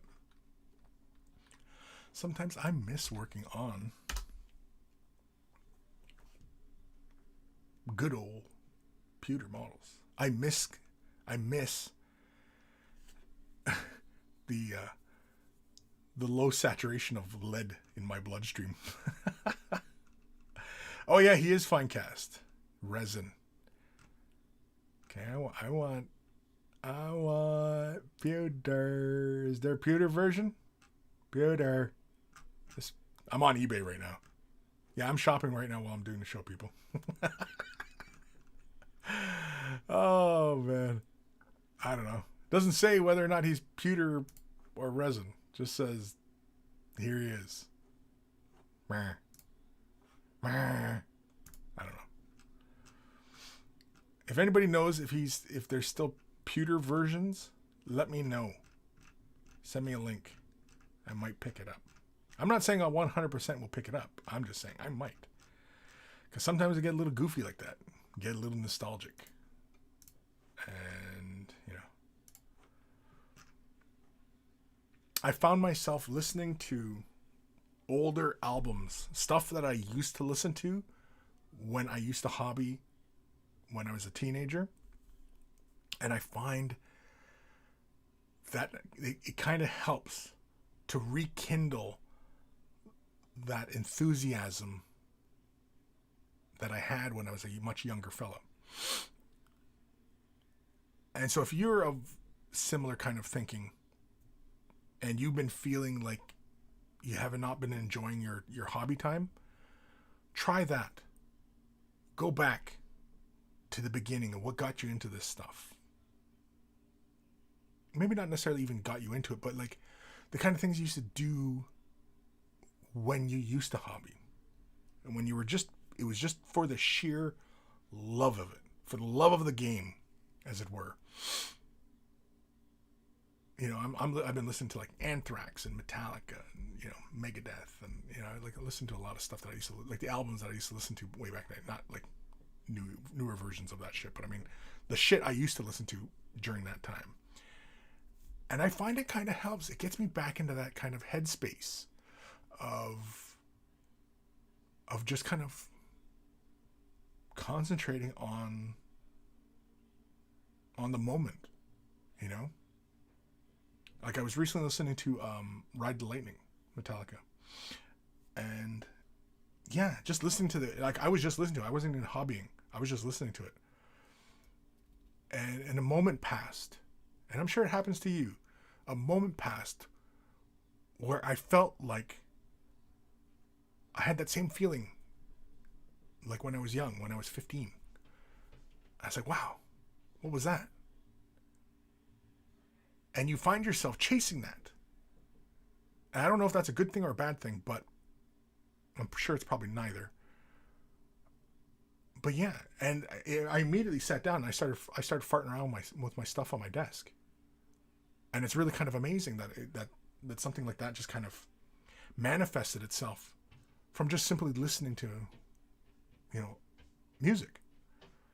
And so maybe for you, it's, you know, sitting down, reading a book, maybe a book that you used to read when you were, you know, young, a movie, music, whatever it is, you know, just kind of rekindle that little spark of enthusiasm.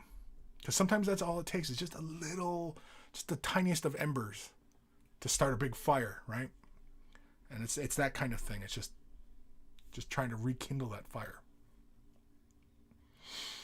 Anyway. Mr. Kaboshi. Hello, Kris. Hope the day is going well for you. Are you not going to buy like a bazillion halves of that new Eldar box? I don't know about bazillion. No, I don't know if I'll buy a bazillion of them, because I don't really need that many autarchs. One or two, maybe.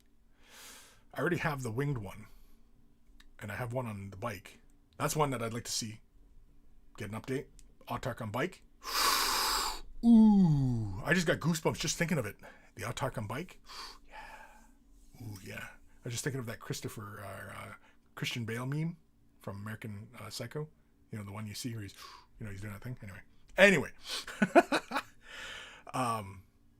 Yeah, but the Rangers, with the box set and the bikes, and going halvesies with somebody and getting, you know, 2 or 3 maybe boxes, it's possible. It's possible. I'm not saying it's going to happen, but it's possible. Because, yeah, more Rangers would be good. And I'm sure those jet bikes are probably going to be OP as hell when they come out. Everybody's going to be like, these things are freaking broken.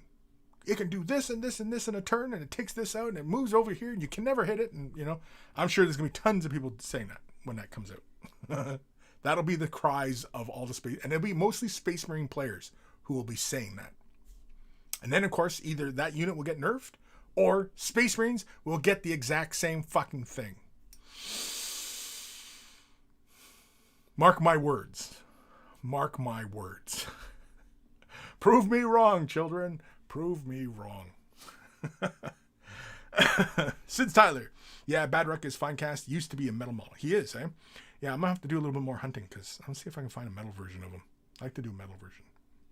Like, metal. Mr. Kavoshi. More happy for the new plastics that Xenos players should get some love. Oh, 100%, yes. Always. I'm very, very tired of Space Marines just constantly getting new releases for shit that they don't need. Like, I'm not sure what the thinking is there. I'm not sure what the thinking is. Like, yeah, maybe somebody can explain it to me. Why do Space Marines get all of the releases? They get all of the advantages that other armies used to have. Like, why is that? Why is that? Is it because so many Space Marine players are smooth brains? Is that it? And they know it? And they want to sell more Space Marines? Because if that's it, then okay, you convinced me.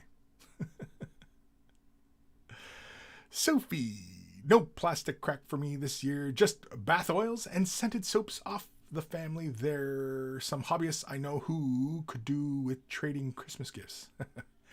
Yeah, well, I mean, like, you know, yeah, it doesn't have to be hobby stuff because it's a hobby. I mean, like, you know, I'm sure if you needed more bath stuff, and I mean, like, if it was from family, well, then yeah, family's always gonna pick you up stuff that, you know, you liked when you were a kid, right? Like, because, you know what I mean, like aunts and uncles and stuff like that, they're gonna buy you stuff, you know, based on what they remember of you, right? So, oh yeah, I remember she used to be really into Barbies and stuff like that, but now she's older, so maybe she's not into that no more, but we'll get her something Barbie-like, you know what I mean? Like, it's that kind of, you know, thinking. Family does that all the time, right? They don't really see the changes in individuals, especially the ones that don't really have a lot of kids, or maybe have too many kids, and then just treat everybody like kids, right? So, I don't know. So, it's all really fucked up.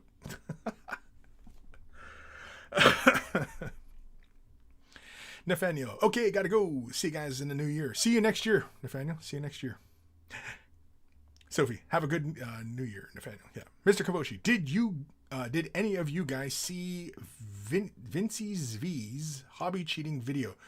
It's a little humbling to notice how he really didn't hit his stride until around 2010, and the man's paints every day. No, I didn't see. I subscribe to a bunch of like hobby YouTube and Twitch channels and stuff like that, but I don't really watch a lot of them at all. I do it mainly just to kind of see what people are doing, just to kind of stay in touch with things, because I am out of touch. And also like filming techniques, presentation techniques, editing, stuff like that. The more technical kind of stuff. But as far as like what they're painting or how they're painting or what they're, you know, like stuff like that, no, I don't really pay attention to. I don't know if it's just because like I'm getting more cynical in my age, but there's not a lot of innovation in wargaming miniature painting.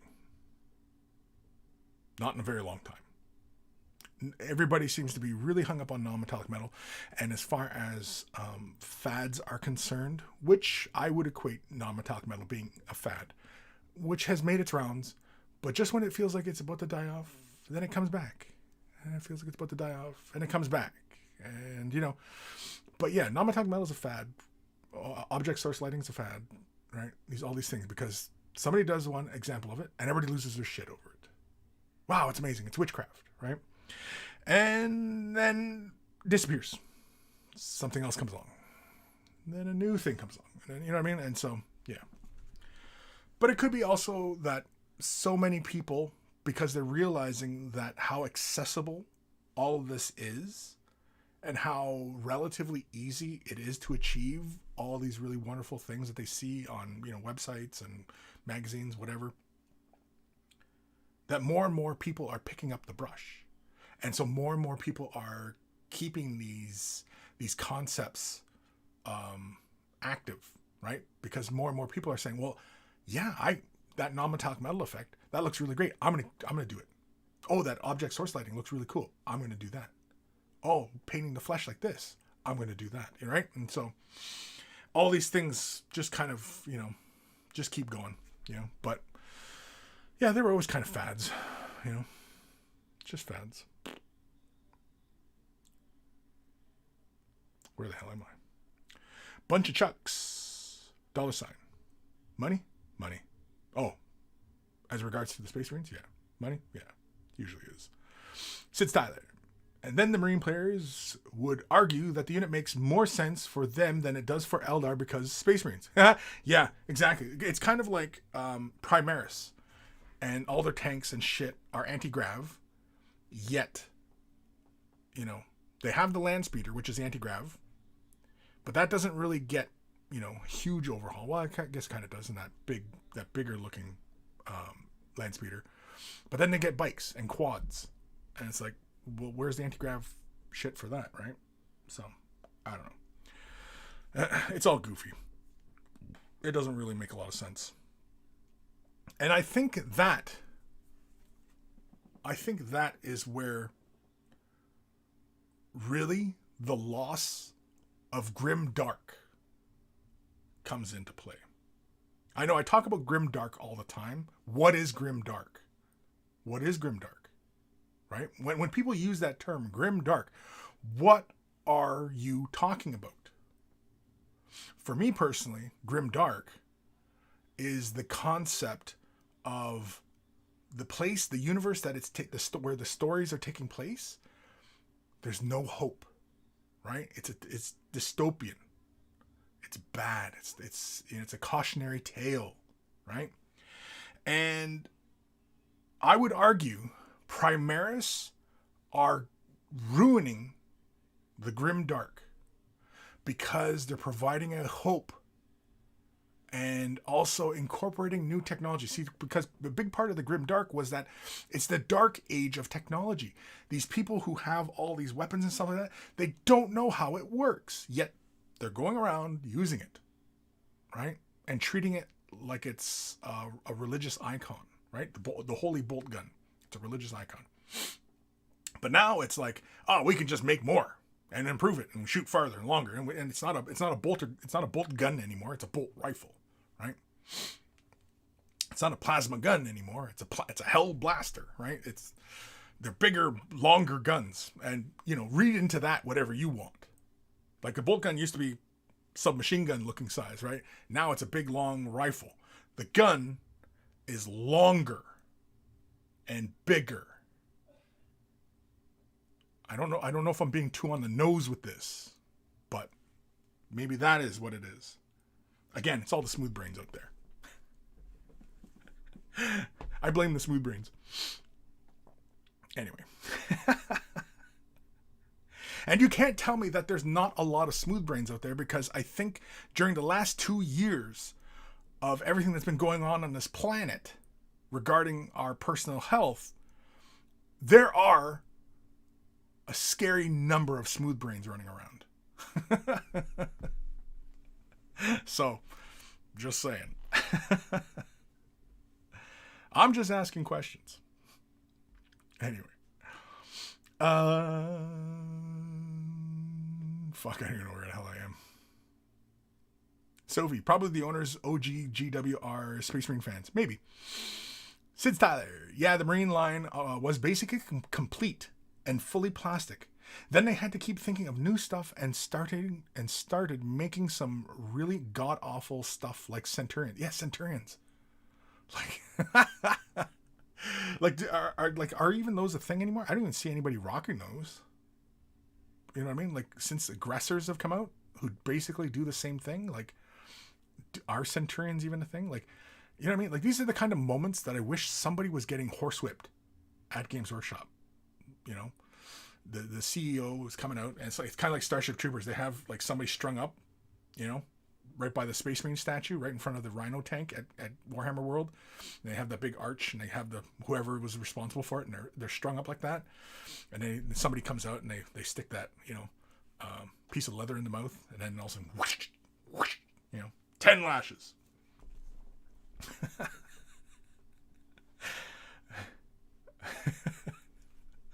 Anyway. I know it's mean, but it's like, I'm just trying to design stuff here. People, I'm catching all sorts of hate. Do better. The wannabe painter. Hey gang, happy Xmas to you all. Hope you have a great time with your people. With your people. You too, man. You too. Sophie, with YouTube and Twitch and Instagram for me is some is some are for ideas, some for advice, and some just to tease. Yeah, I hear you. I mean, like I said, like I follow a few, probably more of the bigger names rather than just some of the randoms. But I'm more or less just, really kind of just taking notes. What are they doing? What are they doing? How are they doing it better than me? What is something that, is doing that's not better? What's not working? What is working? What, you know what I mean? And I usually am gauging it from that perspective. I'm usually not really interested in, how somebody paints, because everybody does it differently, which is fine, because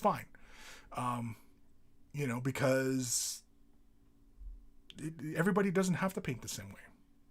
I know if you follow like Games Workshop and the way the box art works and stuff like that, and the way Games Workshop describes painting, it is just simply a breakdown of the process versus somebody, who was he talking about there? Mr. Karoshi, Vince Ventura. I can't remember his last name, but anyway, somebody like him, completely different. And that's fine, you know what I mean? And both styles have something to offer somebody, because, somebody who doesn't want it to look like the box art maybe wants to go a different route. Somebody who wants to do more blending or less blending, more contrast paints, less contrast paints, airbrushing, less airbrushing, right? I mean, there's many, many, many, many different ways in which we can paint our miniatures, and that is fine, and that is good. In fact, that's good. That's a good thing, that there's so many different ways we can go about achieving our own effects, right? It's not like there's any one particular way to paint eyeballs on a miniature, right? There's not any one way to paint red, right? So, and I think that varied approach is good. It's a good thing. So yeah. Anyway. Sophie. Oh no. Sitat. OSL is good when it's more subtle, not like when there's plasma gold lights up half of the model. Yeah. Yeah, again, some of these things, like they're just for visual aesthetic, right? Like a plasma gun. Would you go into battle with a big fucking gun that has this big glowing source of energy on it? You couldn't sneak up on anybody, right? And who's to say that turning on a plasma gun is as easy as flicking on the switch and boom, and it spins up and boom, you're ready to shoot, right? Because what if plasma guns, for whatever reason, are described as being, as soon as you flick it on, then you got to turn this switch, turn the dials, make sure, it's like starting your barbecue kind of thing. It's got to make sure the gas is up at a certain point and, and everything's glowing, and all of a sudden it's glowing at the optimal temperature. Then you can start firing, right? You can't sneak up on anybody with a gun like that because it's fucking glowing. It's a goddamn flashlight all over the place, right? So, again, whatever. Kim, I did try and do the mathematics of how much I paint, and I found out it is a minimum 1,820 hours a year. Madman. Madman. That's good though. But I mean, it shows though, Kim, because I mean, you paint a shit ton. I mean, Kim, in the Discord, Kim's always posting. So yeah. Mr. Kavoshi, is it safe to say painting skill for entry-level painter today is much higher now than it used to be, say, 15 years ago? I just noticed that the thin your paints meme was popular when I started, has died out. Also going to take the plunge on buying my first airbrush. Friend suggested a Patriot 105. I would suggest a Patriot 105. It's a good brush to start with. If you're on the North American side of things, you could probably find some good deals. If you're in the European side of things, you might want to go with something like a Wada or something like that. Not that those are the only two airbrush companies out there, but those are the two more common names, and especially when so many people are using it, any issues that come up, you're more likely to find solutions for. So say, for example, something's not right with your Patriot 105, you can do a quick search and find out what that might be, right? Versus if you bought an off-brand or a no-name brand or whatever, right? And you're like, oh, well, what's wrong? I don't know. Nobody buys that brush, right? That's the benefit of going with a bigger name brush, especially when you're relatively new. Once you're a veteran of this stuff, then yeah, you're like, whatever. It's an airbrush. It's a hose with air running through it, and I drip paint in, and it comes out. Right? It's really really simple concept. So yeah. But as far as entry level painting has changed, I think since the internet has really become a thing, when more and more wargamers were sharing their knowledge of painting on the internet, I think that's when it changed for everybody. So probably about 15, maybe almost 20 years ago. Yeah, I would say 15 years. I would say 15 years is probably a pretty good assumption as far as when things really the game really kind of changed, and it was easier for everybody to just start getting good information that would help them, right? Yeah, I would agree with that. Sid's Tyler. Yeah, Primaris Marines and the Return of Gilliman really ruined the Imperium's lore. Yeah, that kind of shit. Yeah, I think so. I think that's what ruins the Grimdark, personally. Even though the visual aesthetic is kind of like Rogue Trader era type stuff, and it feels like, a lot of the design aesthetics and ideas coming in feel like they're inspired by Rogue Trader era type of ideas. Yeah. But the Grimdark, for me anyway, was that dystopian future, right? It was the dark age of technology, and that was the big thing about Warhammer 40,000, about what the Imperium is like. The Imperium is not any place that anyone alive today on Earth, in reality, any of you out there, it is not a place that you want to live. It's not a place that you want to be a part of. Right? Nobody wants, even a Space Marine, even being a Space Marine, even a Space Marine, you wouldn't want to be a Space Marine. Right? So, because mainly, I mean, like, fuck, how short will your life be? Right? Imperial Guard, never mind. Hopefully you get a gun, at least you get a chance to defend yourself. Maybe. So, yeah. Kim, did you do the Instagram stuff before I joined the show? No. What time was that? Holy shit. I've been talking for an hour 40 already? No way. I missed time somewhere. I missed time. Was I staring at the screen blankly for a while? Yeah, you know what? We should jump over to the Instagram, I think. Because then we'll get into the emails. The wannabe painter. Grimdark for me is the lack of recourses and lost hope. It's a lot of rust and grime on the minis with the battlefields, with the World War I trench vibe. GW lore is like that, but their box art isn't. Yeah, see, for me, I don't think so.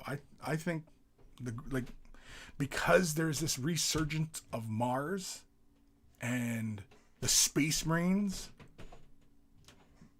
being upgraded with new technology and, you know what I mean, and becoming better, the Imperium becoming better, like, it just doesn't make a lot of sense, realistically.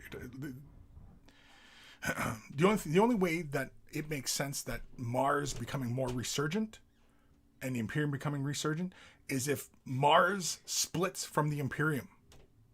If Mars, basically a new civil war between Mars and the Imperium.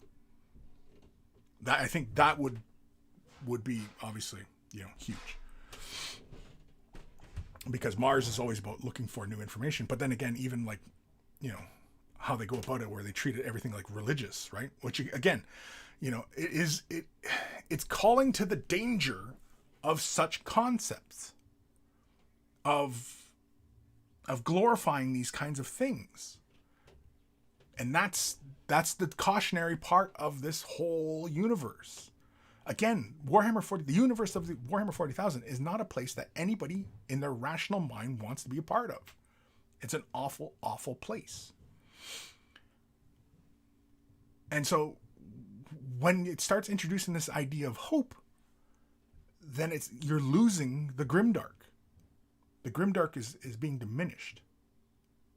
And then it's what? It's this Because then otherwise they're saying that the Imperium, this fascist Imperium, is a good thing. They're saying fascism is good, which everybody in their right mind knows, no, it's not. It's not a good thing, right? So, yeah. Very, very goofy. Very, very odd decisions. Aaron Seach, howdy Kris and Monkey Brethren, Merry Christmas, or whatever you may celebrate. I hope Santa was good to everyone. Health and happiness in the new year. Health anyway. Sid Tyler, I wouldn't use a plasma gun because they tend to kill the user regularly. Yeah, exactly. Aaron, can never go wrong with a Patriot 105. No, not at all. Kim, Europe. Did I miss something? Europe. Okay. Sophie Wab. I always check out other people's work when I'm starting a new project. Social media is good for that. I don't rely on it for liking my projects. If I did, I wouldn't quit hobbying. I would have quit hobbying ages ago. Yeah, well, exactly. And that's the other big danger of all the social medias and, viewing other people's work, right? Is you start to get this sense of, well, I'll never paint like that. Well, I'll never be able to do that. Oh man, if I can't paint my miniatures like what I'm seeing there, what is even the point, right? And yeah, you run into that danger, and that's a false thing. That's not a good mentality. It's not a good headspace to be in. It's not good. It's not good for you. And yeah,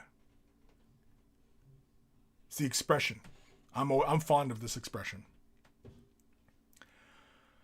Comparison is the thief of joy. Comparison is the thief of joy.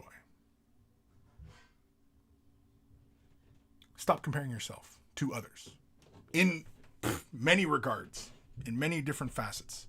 Stop comparing yourself.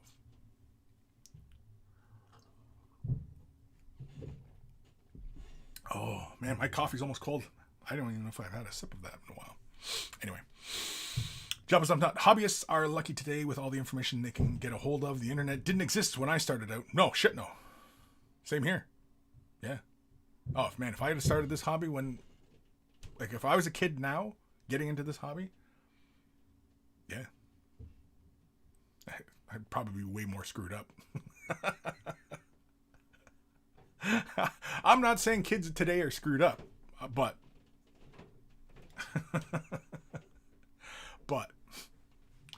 Mr. Kavoshi, how I've looked at it, I at first didn't like the setting change once Bobby G came back. He's definitely a man from another era who's trying to fix the already duct-taped Imperium to limp along.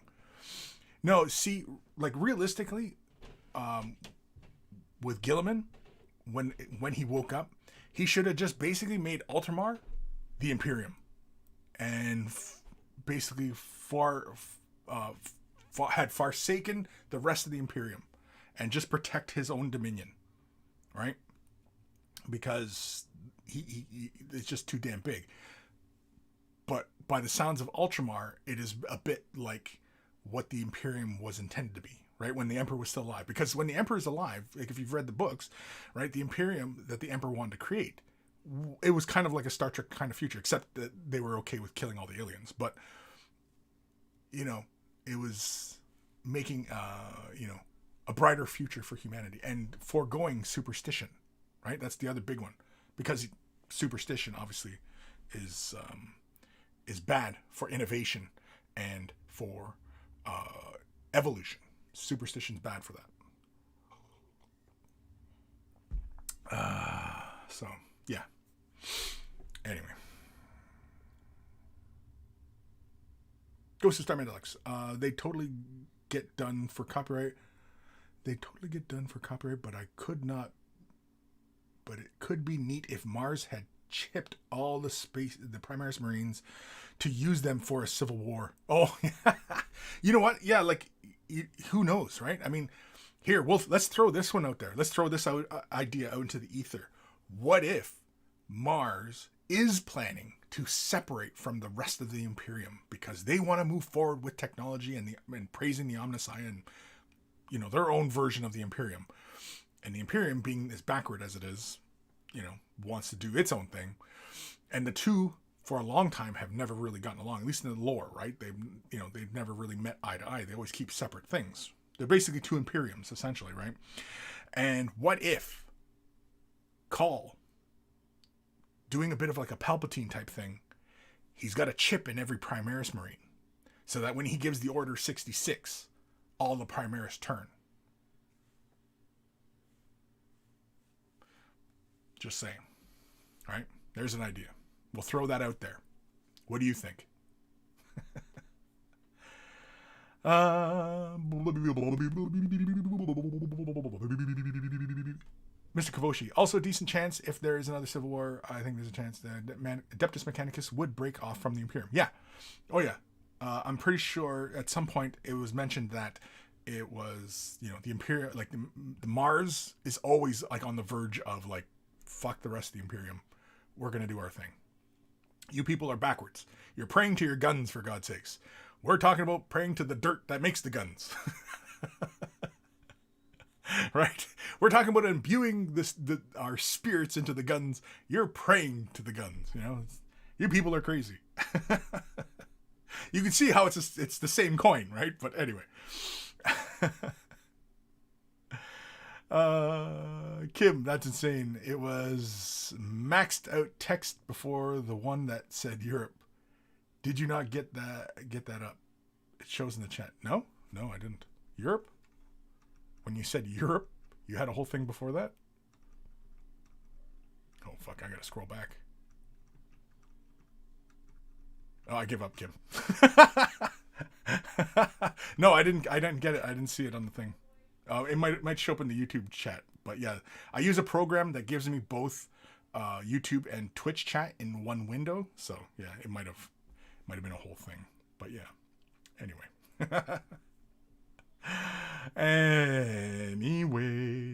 Sid's Tyler. Yeah, it definitely happened to me. I don't feel like I should bother painting because I can't get them to look how I'd want them to.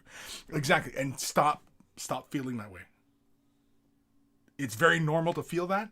You're not alone in feeling that. And I realize that it's not terribly helpful for me to just simply say stop feeling that way. But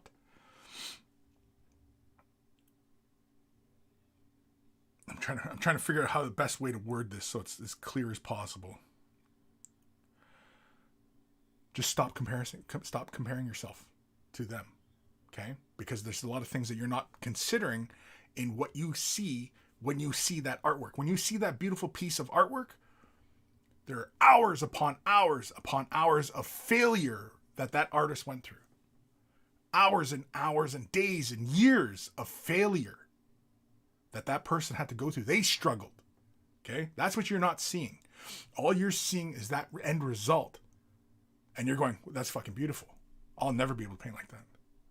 But what you're not seeing is the hours upon hours upon hours, days, years of failure that person went through. And that's everybody who paints these miniatures. Every single miniature painter, the very best, not the worst, but worst is not a very good comparison. But the people who are very, very proficient, and the people who are not so proficient, it's just hours and hours of failure. The people who are really good at this stuff, they have messed up way more times than you could even possibly count.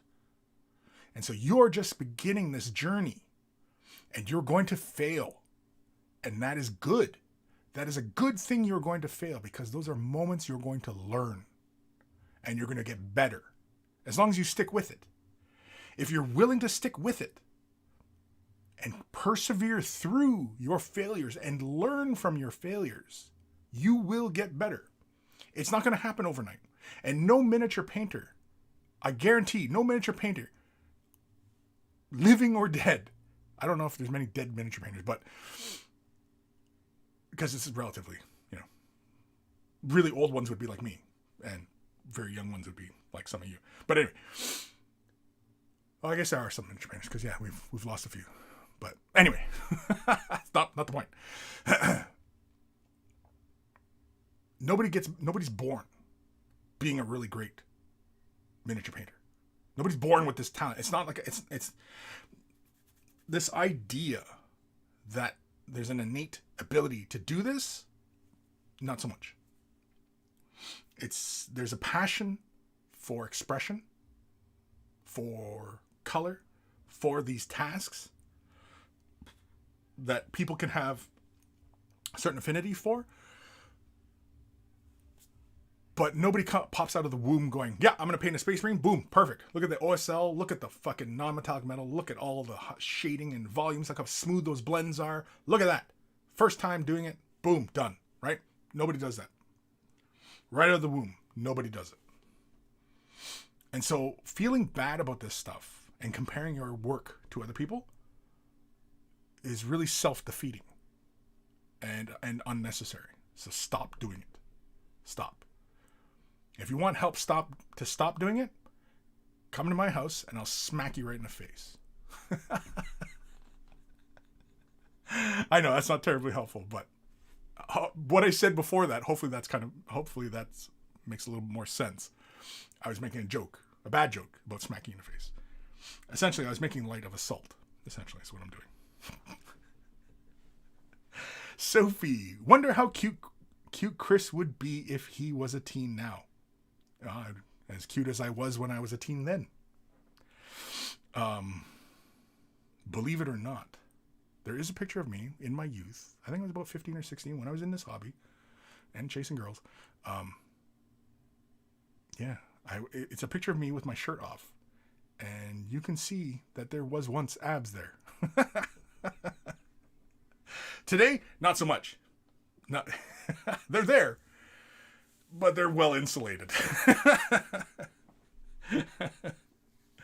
I thought it was on Facebook. If you creep my Facebook, you might find the picture, because I think there's a picture of me, and I think it was my younger brother is sitting with me, and I'm going through something, and I'm not wearing a shirt for whatever reason. And yeah.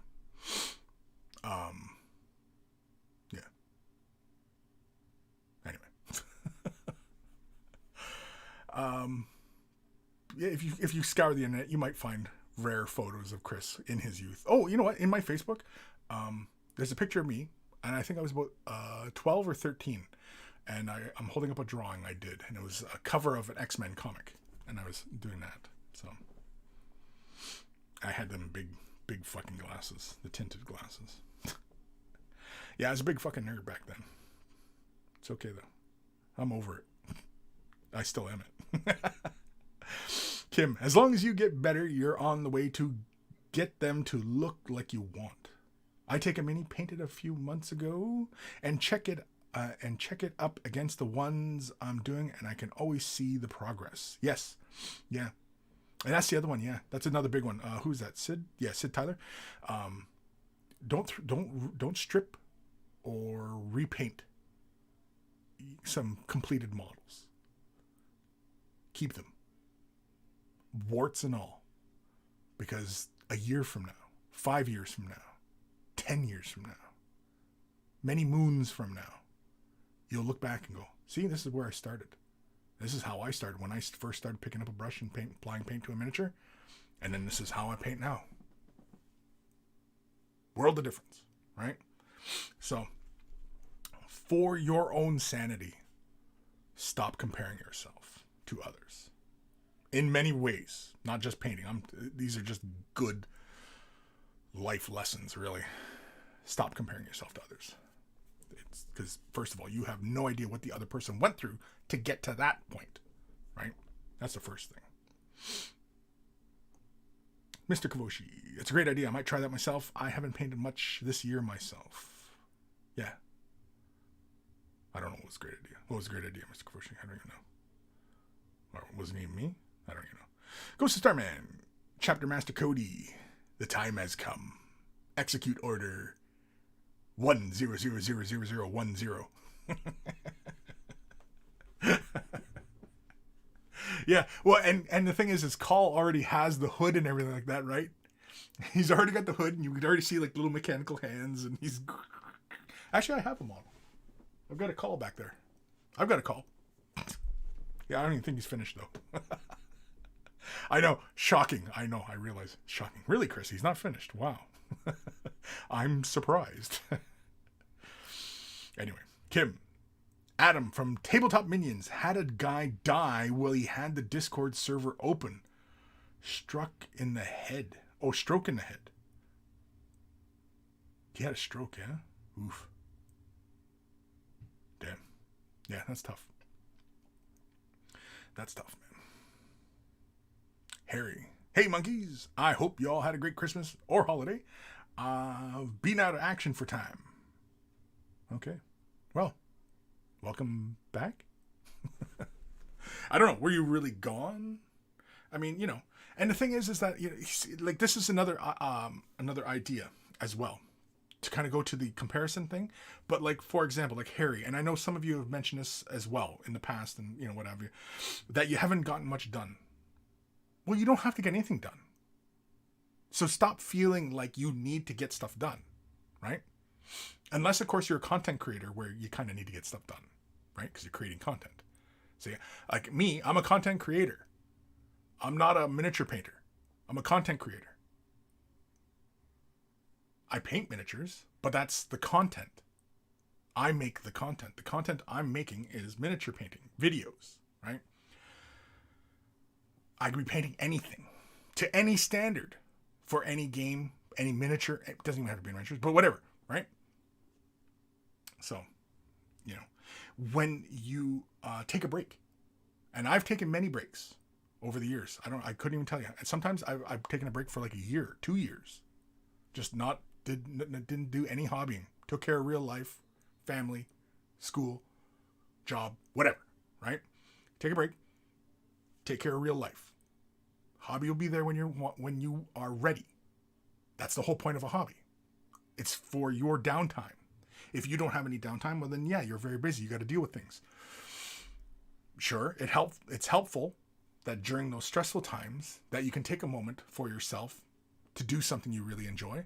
But if you're somebody of many varied passions, well, reading, watching movies, spending time with family, you know, taking the kids out for a walk, hiking, whatever, skydiving, right? Whatever. Miniature painting might be very low on your priorities. That's fine. That's fine. That's okay. You know? For whatever reason, it feels like people just, no, I got to do this. I got to get this done. I got to get, you know what I mean? No, you don't. No, you don't. You don't have to. Unless your job is content creator, you don't have to. Your miniatures will be there the next time you sit down to paint them. That's the beauty of this hobby, is it'll be there when you're ready. It's not like the miniatures have an expiry date on them. I don't think so. Let me see. Here's a towel model. Is there expiry date on it? No. 2003, this 25 mil base. Jeez. Seems like so long ago. Anyway, that's just the point. Holy shit, we're at 2 o'clock and I haven't even gotten to the Instagram yet. Damn it. Okay, we gotta hurry up. Kim died with a mini in one hand and a brush in the other. When I go, that's the way I want to go. But of old age, though. How I want to go? I think many of you can guess how I want to go. Maybe we should do a little contest. Who can guess right how Kris would go?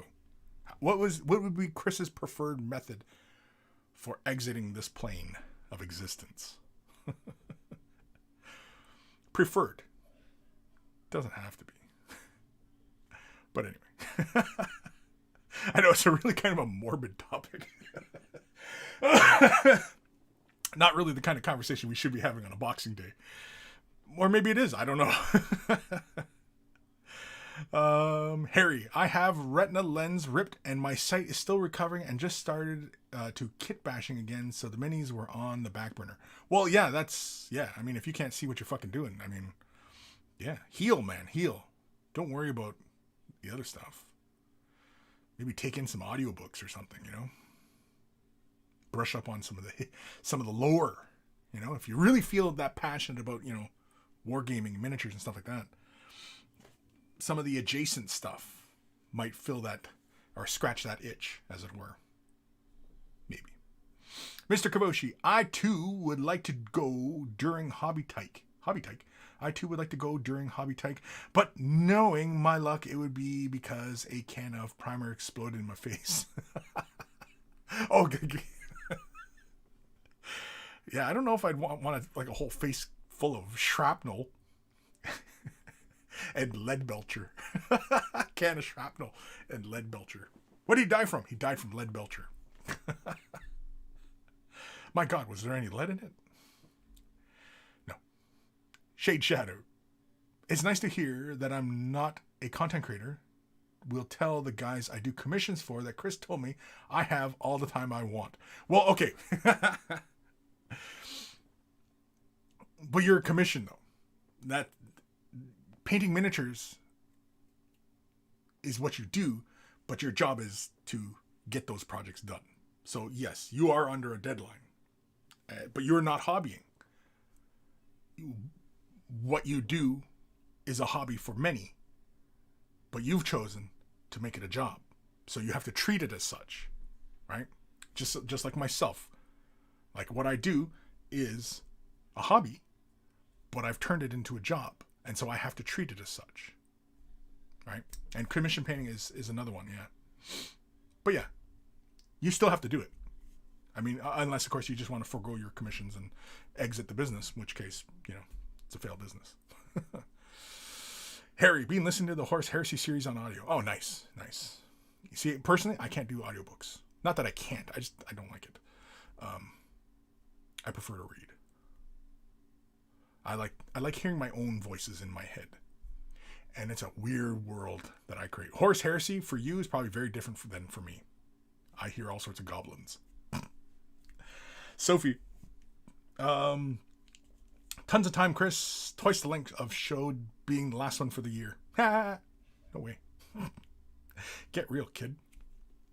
The wannabe painter. Kris will leave this mortal realm with every gun barrel drilled. Oh. Yeah, you know what? If I died and every gun barrel was drilled, I could die a happy man. Yes, I agree.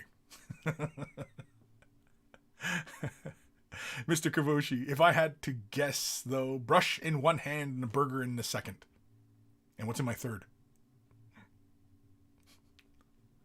It's close. Ish.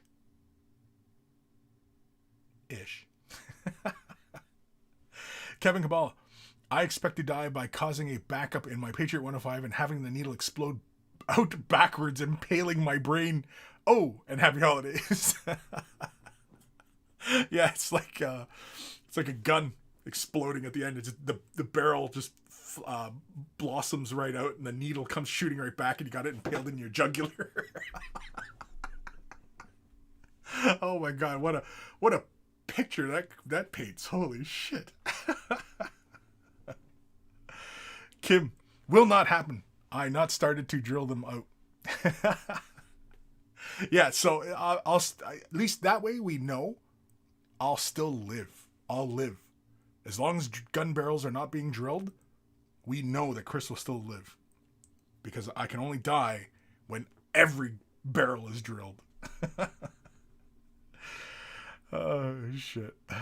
Kim, it's not like it shoots anymore just because I drilled them out. What? Are we still talking about gun barrels? Okay, let's jump over to the Instagrams because we can and because fuck, we're already into OT. All right. Yeah, we've already seen these ones. Okay, here we go.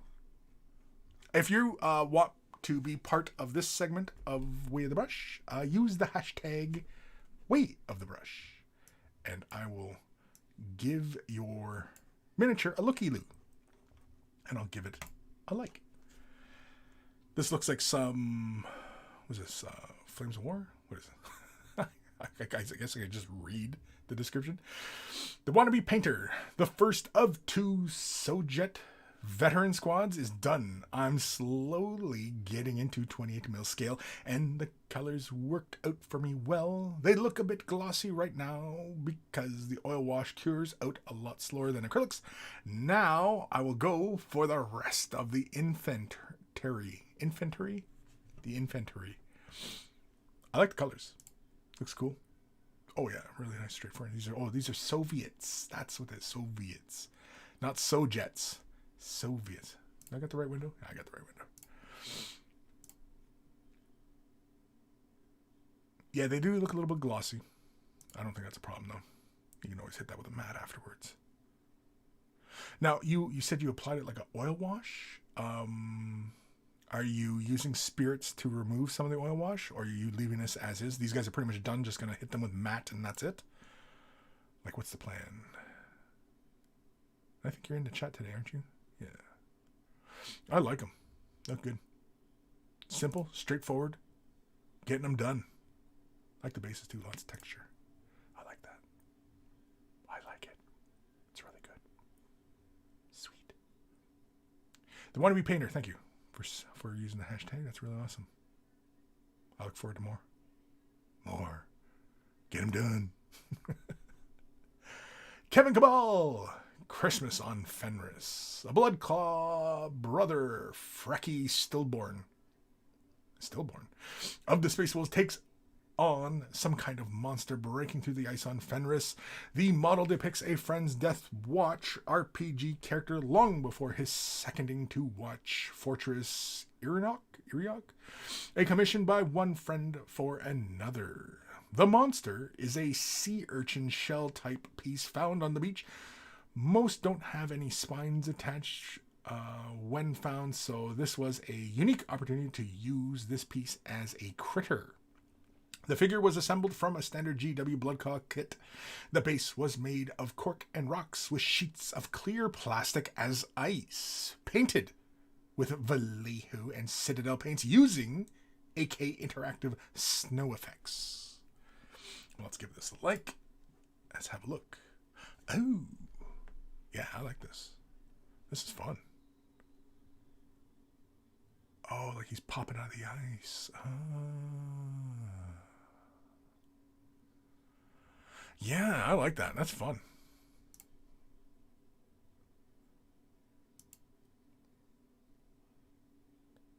I mean, if there was like a Marine Land or SeaWorld on Fenris, that would be like a kick-ass thing, wouldn't it?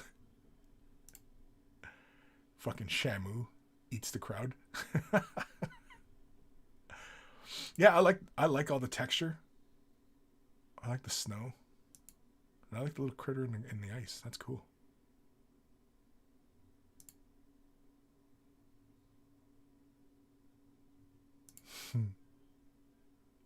What did you use for those spines on the back of the shell? What did you do? Tell me, Kevin.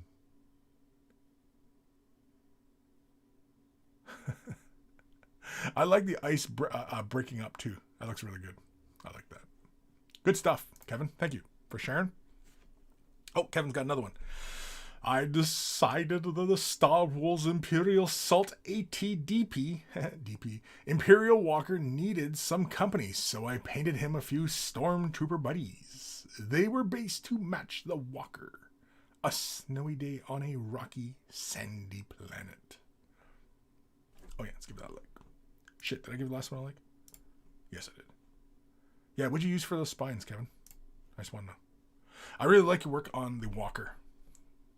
The painting on that and the weathering and everything. That's very, very Star Wars. I like how the feet are a little bit dirty too. I like that. Stormtroopers look really good.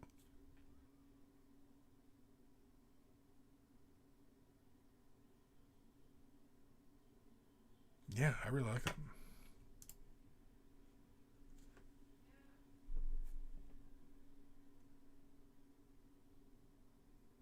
Really good work on them. The sergeant with the shoulder thing.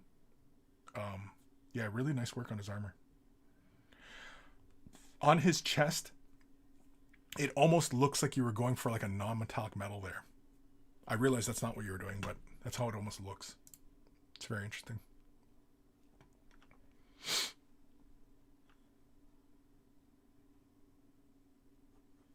Oh, you don't have any more pictures? I was kind of hoping for more pictures of the Walker. I really like what you did with the Walker. That was really good stuff. Not that I don't appreciate your Stormtroopers. I'm just saying that I liked how you did your Walker. I kind of wanted more pictures of that. Said I got more fucking Stormtroopers. Fucking Stormtroopers. An AT. Oh, Jesus. Who's this fucking goofball? Who's this kid? Kyle Parker. I don't think. I mean, it's good stuff. Oh, there's more pictures.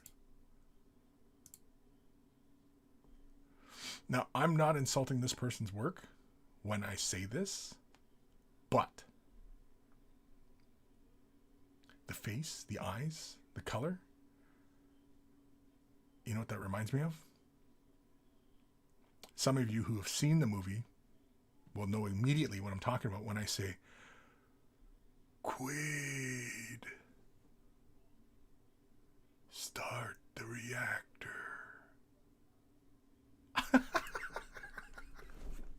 I swear to God, I'm not shitting on that person's efforts. Oh, look at these guys. This is from Kim. First two of the spider guys. Let's give that a like. Yeah, I like the coloring on the webbing. I know we were talking about that last time. Yeah, I like that.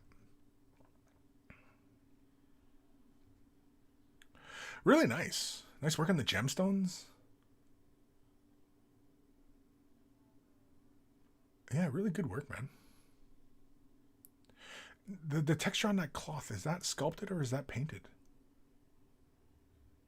Because I can see that little cross hatching. Did you do that or is that on the model? Kim, tell me. Tell me. Oh, you're going to get such a beating. Please tell me he's going to beat us. Oh, you're going to get such a beating. Yeah, very nice.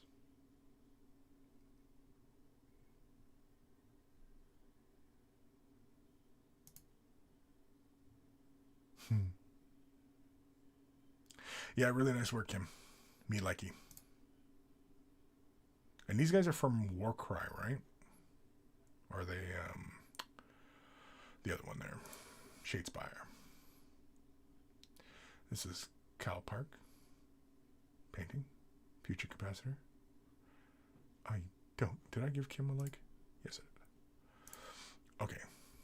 I'm not 100% sure if these people are just using way of the brush because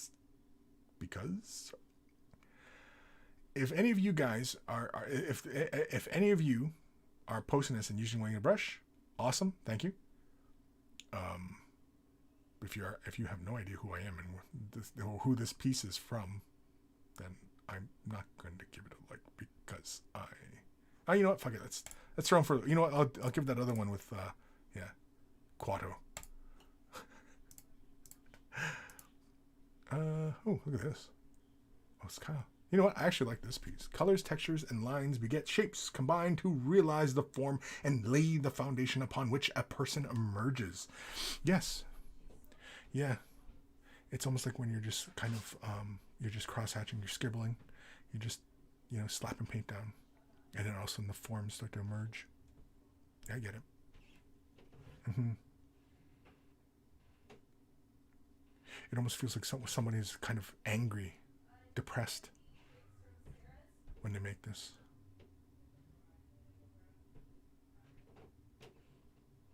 See, this is the kind of stuff where the brushstroke can tell you a lot about the artist, about the piece.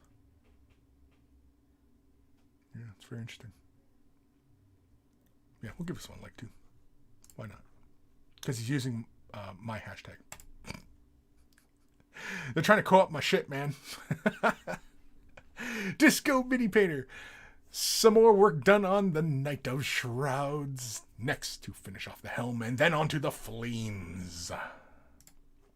Yeah, I really like the texture he adds to these figures. What got you onto this process, Disco, of adding more texture to these figures?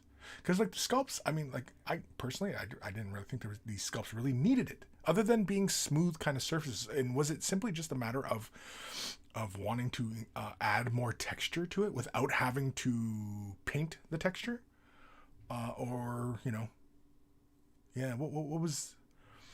what's the reasoning behind the added texture? And I'm not saying that it's a bad move in any way, shape, or form. I'm just curious as to the thought process. Really nice work on the non-metallic metal too, on the sword. Yeah, that's good. I like the shield too. But the sword is really good.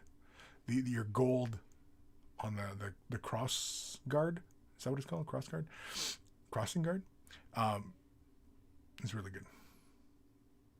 I don't know if you needed that big spot of rust on it, but yeah. Really good stuff. Space Marines. Warpaint Mini. Bit of my own hobby tonight. Black Templar Outriders. Well, we'll give it a like. Oh, I like the one with the demon Tyranid thingy on his bike on the right. Oh, wait, there's more. Oh, wait, was the other one had more? No. I kind of dig the black and white photography. I realize we're getting a little artsy here, but I dig it. I dig artsy. Artsy will always score points with me, kids.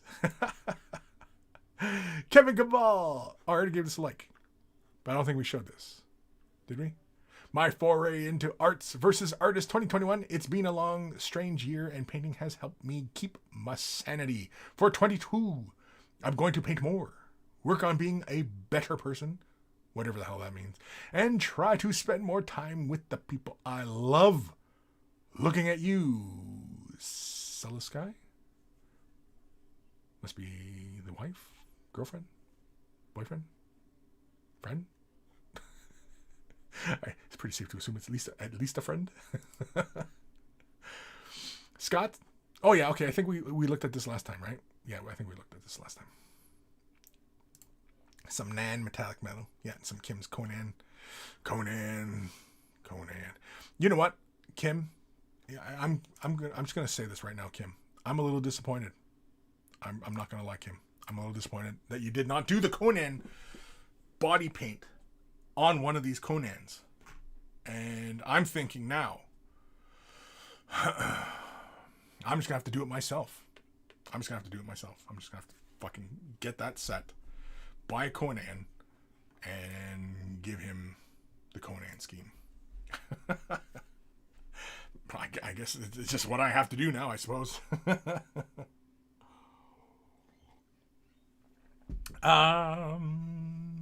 Wannabe Painter. On the Sojets, I did use white spirit to mix the oil in until it was wash consistency. Sometimes it has this glossy finish bit. As I said, I will matte them down if it's dry to the touch. Yeah. Yeah, you can just matte them right down. Yeah, no problem.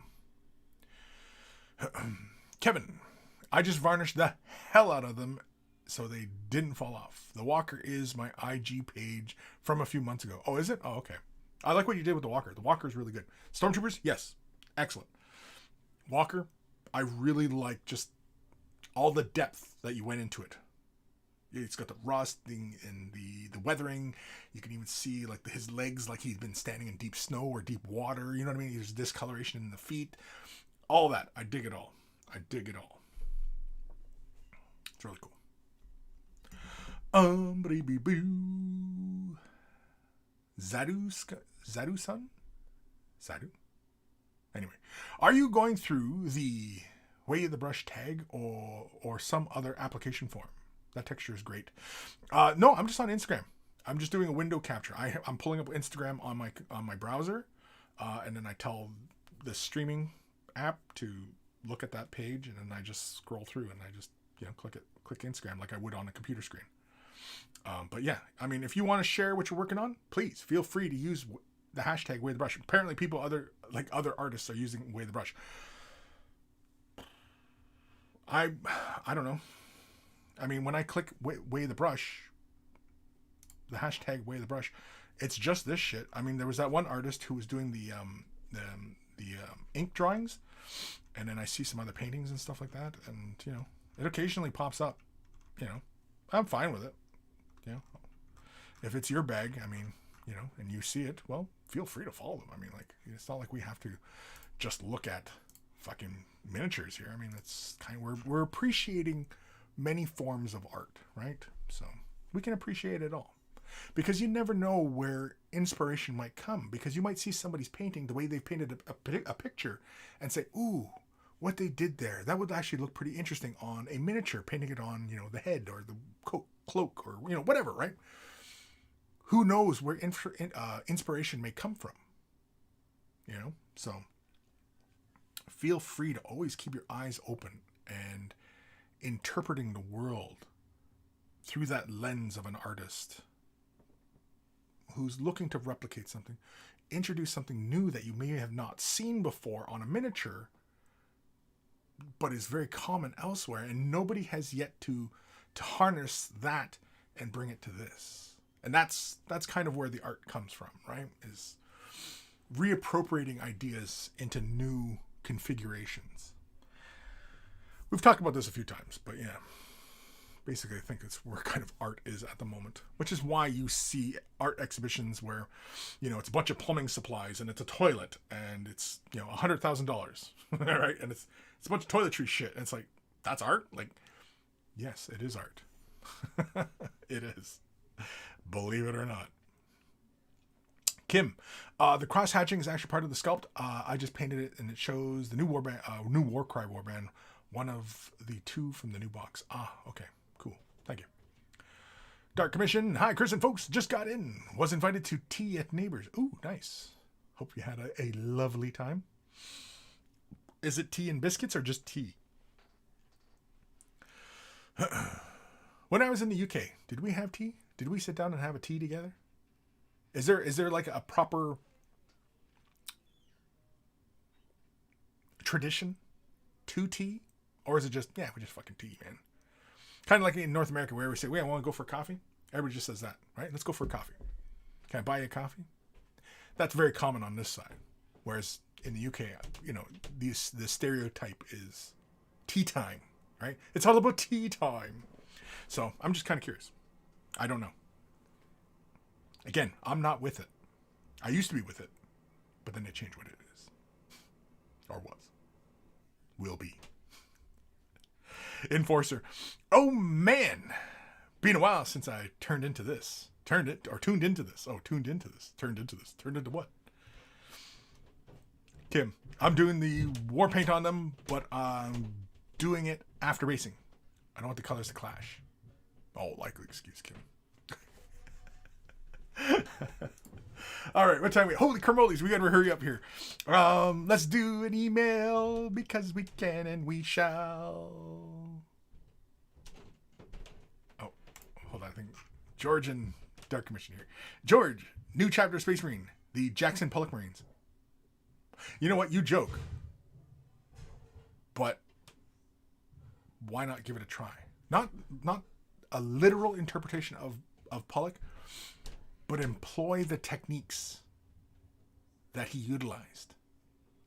The concept, the application.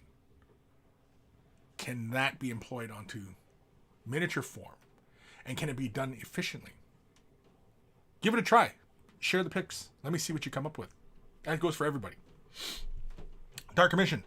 Was tea time type T? What? Was tea time type T? Kid, salad, bread, Kris, etc. LOL. Oh, and copious amounts of tea. Was tea time type T? Was tea time type T? That's a sentence. I know you're saying English, and I know you're English, but that doesn't sound like English to me. Was tea time type T?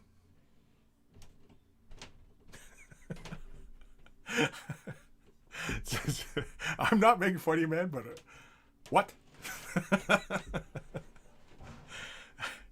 Again, the country spawned the fucking language, and nobody seems to speak it. Yeah, that's always going to be my default response to anything that anybody from the UK throws at me that doesn't make sense. Yeah. The country spawned the fucking language and nobody seems to speak it. All right, if you're wearing headphones, turn them up or down because here it comes. Let's go with this one.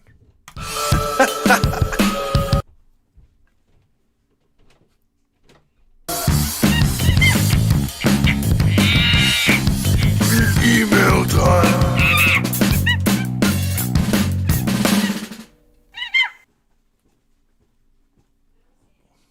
Oh, it's done. I was bopping to what's left in my head. This is from our good buddy Fire Drake. Blade Marvel Crisis Protocol. Hello, Kris and monkeys.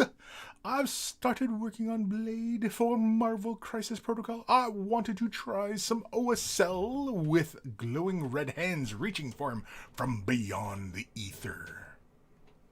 I basically did some wet blending with contrast paints from a yellow to orange and then red. Then went back and highlighted with Avalanche Sunset, Wild Rider Red, and some Mephiston Red. Mephiston. That almost sounds a little perverse. Anyway, as always, thanks for taking the time to look over my work and making suggestions. FireDrake18, aka Flat Earther number 69. Oh, Jesus H. Derek, I hope you're joking when you say you're a flat earther. I hope you're taking a piss. Oh my god. And so we have Blade. There we go. We have Blade jumping from hands, grabbing at him, trying to get his shoes, trying to tie his shoelaces together, I think, or something, as hands from the ether tend to do. I like the OSL. I will say, though, it doesn't feel like the hands are glowing. The hands feel like they're red. Because the light sourcing feels like it's coming straight down.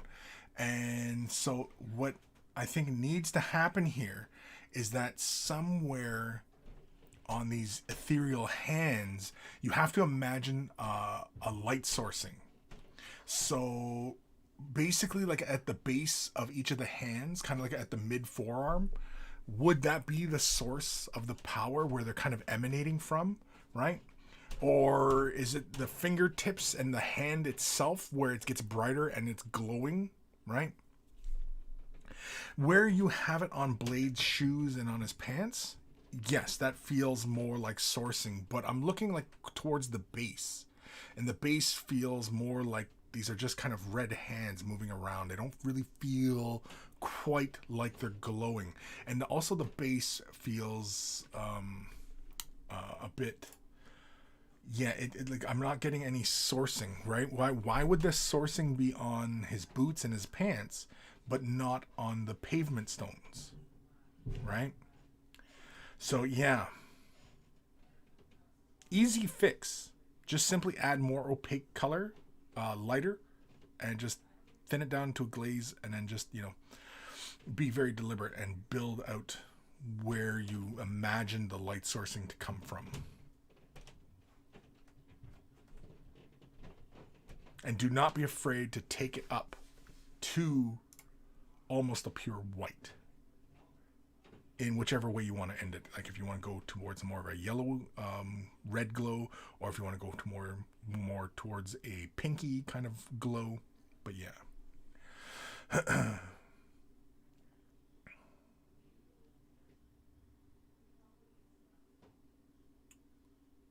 On the boot to the left, the light sourcing feels proper. The boot on the right doesn't, because the top of the toe, I think, would still be dark. You wouldn't have that light sourcing, unless of course that ribbon of whatever it is light source. Again, though, because there's so much dark area on it, I think that's what also it is there's too much darkness in some of these points where it doesn't feel like they're glowing. Of course, that could be just the pictures as well. And maybe to the eye, this does make sense. I can't say. But I think they need to go brighter. And less darkness in recesses on the hands. And if the ribbon is part of that light sourcing, I would suggest not doing the hands and that ribbon in the same level of intensity, especially if that's where you want to go as far as like these are like glowing blood hands. I think the hands themselves, because they're ethereal, they should glow. The blood or whatever it is, that ribbon that's coming up to his feet, I think that should stay darker, and that should actually probably reflect some of the light sourcing as well, if it isn't glowing in fact, right? But yeah, really good though. I like it. Good stuff. Me personally, I probably would have just painted all like blood. or made it look like a transparency. I probably would have went that route to make it look like there was a slight transparency to it, you know, kind of like a gemstone kind of thing. But yeah, thank you, Fire Drake, for sending that in. Hopefully that kind of helps. Yeah, I don't know if it's still work in progress or if you were just considering them done. But yeah, if you do it again, I think because when you're looking at object source lighting, right? Oftentimes it comes up to a very, very bright point. Also, the other thing as well is how you're photographing it. You might want to try and take a photograph with a gray paper as your backdrop, or even almost a black. I would say a dark gray. Personally, whenever I'm taking photos, and this goes for everybody out there, just head over to like your local big box store or any art supply place where they sell construction paper, and just get yourself some blues, a white, gray, and a black. You know, or pick up one of every color that they sell with the construction paper and use those. And all you have to do is just lay that on your desk, and then so you have something so it stops it on the table surface, and then have something in behind. So this is your table, and say this is the wall, and so that the cardboard runs like that. So that when you take your picture, it'll be brighter here, closest to whatever it is. So let's imagine it's a blue construction paper. It'll be a light blue here, but it'll be a darker blue back here. And that's how you get closer to looking a little bit more like a traditional miniature photography. You know, it's product photography really is what we're talking about when we talk about this bullshit. But yeah. Quick look at the comments. Sophie, Tetley tea at around 11 a.m. with hobnob biscuits. What's hobnob biscuits? I mean, when I hear hobnob, I think something else, but Dark Commission, breakfast, tea, or dinner, tea, supper. Right, yeah, you get dinner is lunch, right? See, dinner, North America, dinner, when we say dinner, we're talking about the evening. Eating at the evening, the meal at the evening time, yeah. Supper, same thing kind of thing. Dinner and supper are the same. That word is used interchangeably on this side of the planet. We say lunch. Lunch is the meal eaten at noon. Yeah. And breakfast is obviously the first meal of the day. Of course, that's all bullshit, right? The 3 meals a day, that's all bullshit. That's made up. It's made up. It's all made up, man. It's all bullshit. It's all bullshit. Anyway, this one's from our good buddy Dark Commission. Hi, Mighty One. This week's offering is a double bill.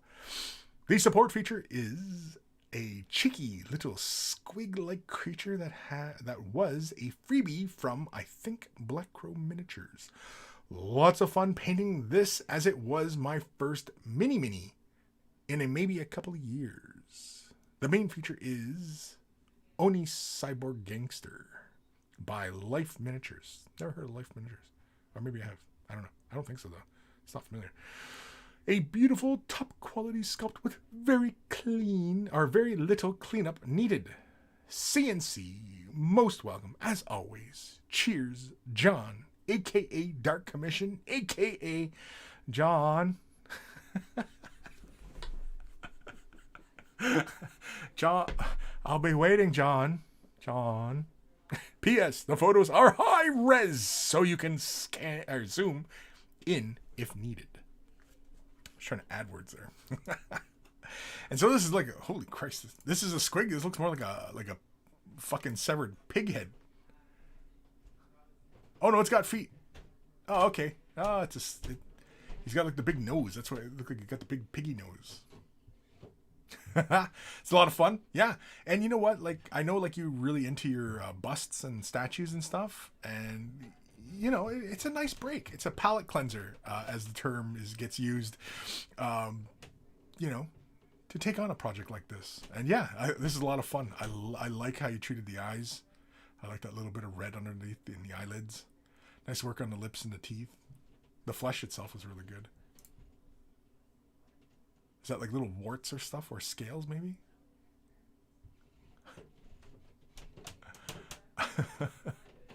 He's got the big piggy nose. Oof, he's got spotted hair. He's got alopecia. Poor squig. Yeah, really nice work on the flesh though. That texture's fun. Or is this supposed to be like a Nurgle squig? Is that what this is? I have no idea.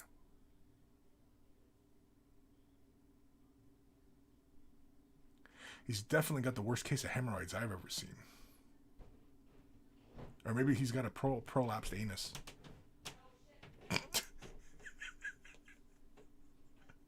Either way. Yeah, really nice work, John. Oh, look at this. Holy shit. Oh, this is fucking cool, man. What in the Discord, Dark Commission, send me a link where this is from. Just post it in the general, whatever. This is really cool. This is nice work, man. That flesh, immediately, that face, it felt like I was like, it was like almost. I'm not trying to blow smoke up your ass here, but at first I thought that was like a photograph of a guy's face. That's really good stuff, man. Oh, it's like stretched over his helmet. It's like he's a cyborg underneath and he's wearing skin. It's like some sort of future Yakuza kind of guy, right? Is that what the vibe is?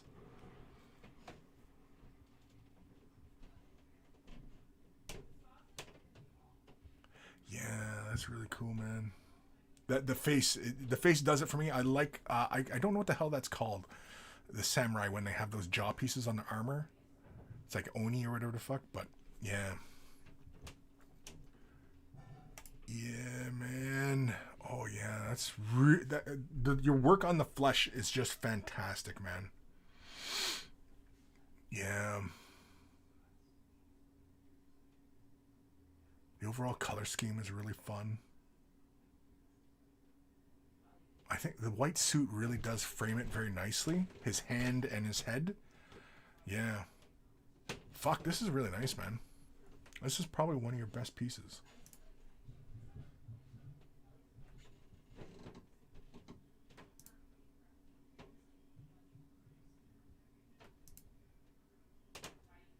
Yeah. Fuck, that looks really good, man. I dig it. I've never seen this sculpt before. Not that I'm, not that I'm watching everywhere all at once for, new sculpts, but yeah. Yeah, if you could post this in Discord, that'd be great. Where you got this. Just for my own curiosity and anybody else who wants to pick one of these up, because yeah. Definitely feel free to share this because this is really fantastic. Your paint job of it's really good too.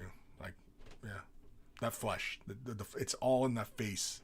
It's immediately like as soon as I looked at this, my eyes were immediately drawn to his face, to his eyes. And like when you just look, like just right into his eyes, like I thought that was like the dude's face, like it was just, we're looking at like right into a photograph of a dude's face.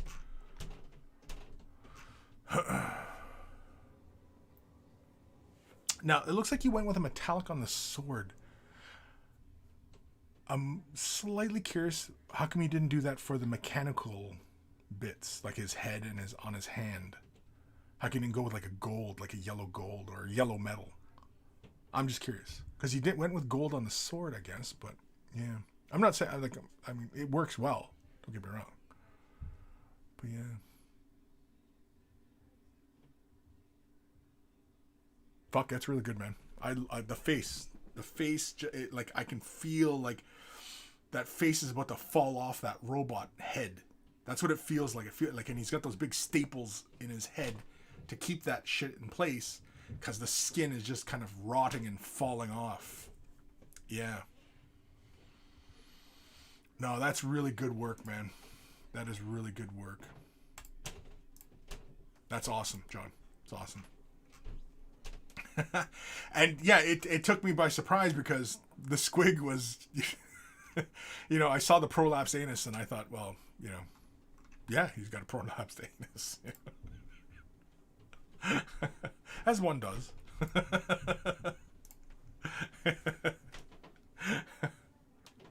Anyway. The barfing sheep. Hobnobs are delish. Hello, I'm late. Like late? Like you're late? Have you talked to the father? Dark Commission. If tea is at midday, it's lunch and tea time becomes dinner time. Whoa. Shadow Sun. Dang, that Asian mafia guy looks amazing. Yeah, it does.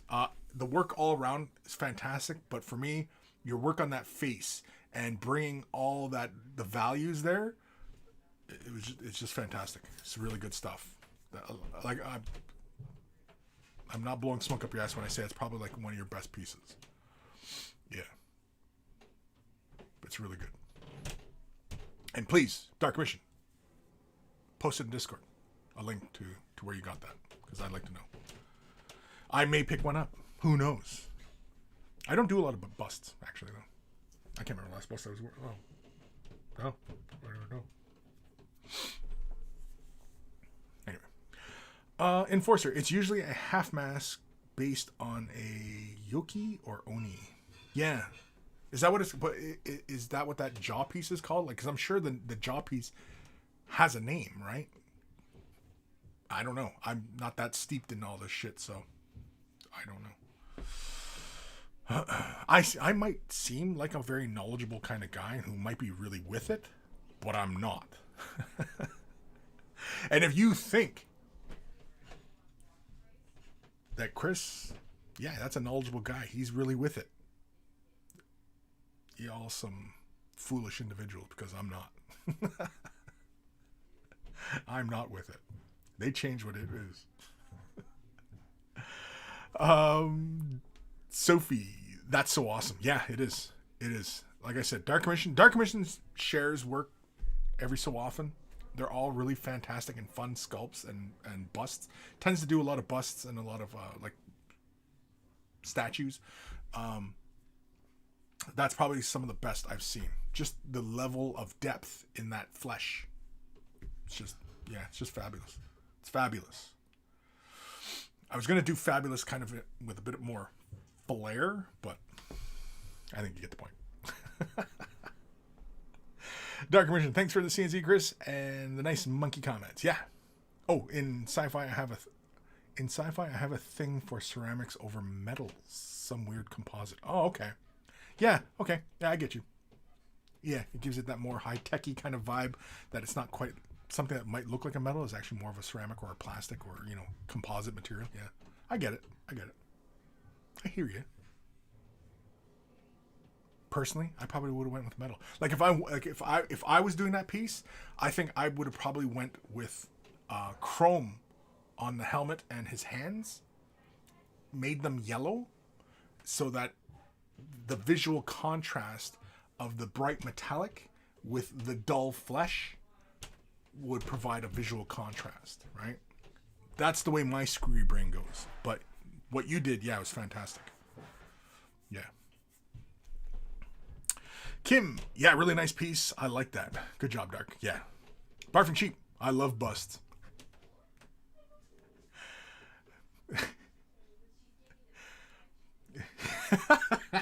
I've got nothing. I was going to make a really pervy kind of comment, but I've got nothing. Dark Commission. The title of the model is Oni, a cyber gangster. Oh, interesting. Enforcer. The name eludes me at the moment. Apparently it's called Men Yori. I should ask my daughter. She's a weeb. Real nice, right? Daughter's a weeb. She's a weeb. Anyway. I should just message her. I can hear her. She's upstairs right above me, but I don't feel like yelling. Anyway. Shadow Sun. I think most of us like a good bust. I think it's safe to say most of us appreciate a good bust. Yes. No matter where you stand on them. Yeah, I think we can appreciate. We can appreciate. And honestly, is there any bad busts? I don't think so. They're all good. They're all good. Some are tall, some are small, some are a little thicker, some a little skinnier, right? Bigger, smaller, uneven. They're all good. They're all good. So.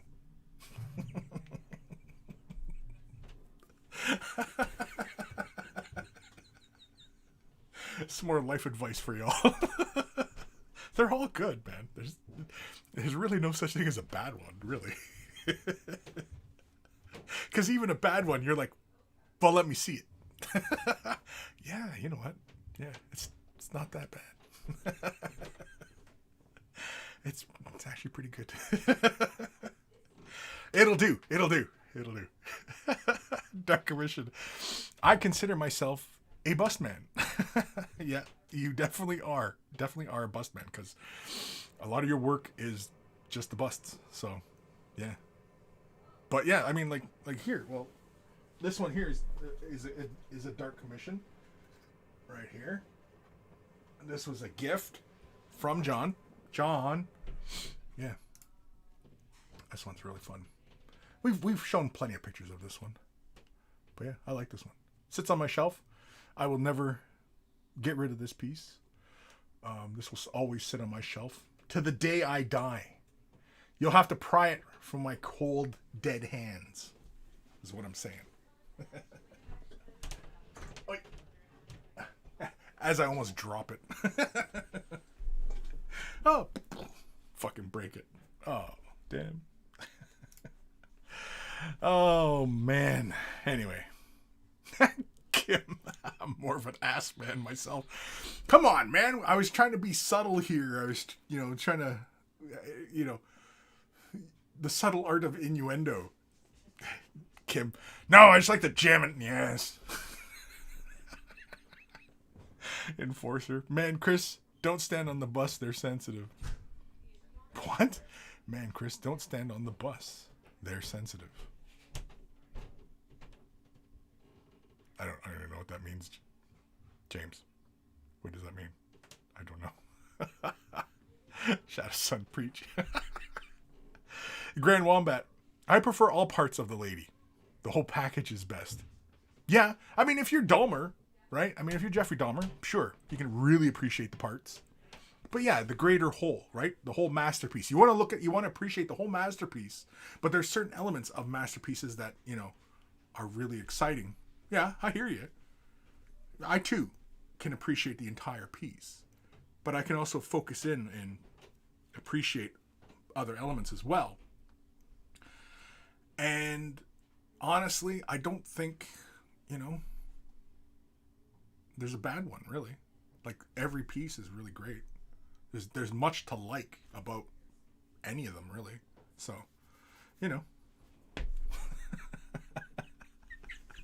Sophie. Yeah, because Kim ruined it. I was trying to be subtle there. It wasn't like I was speaking in code or anything. I was just trying to be subtle.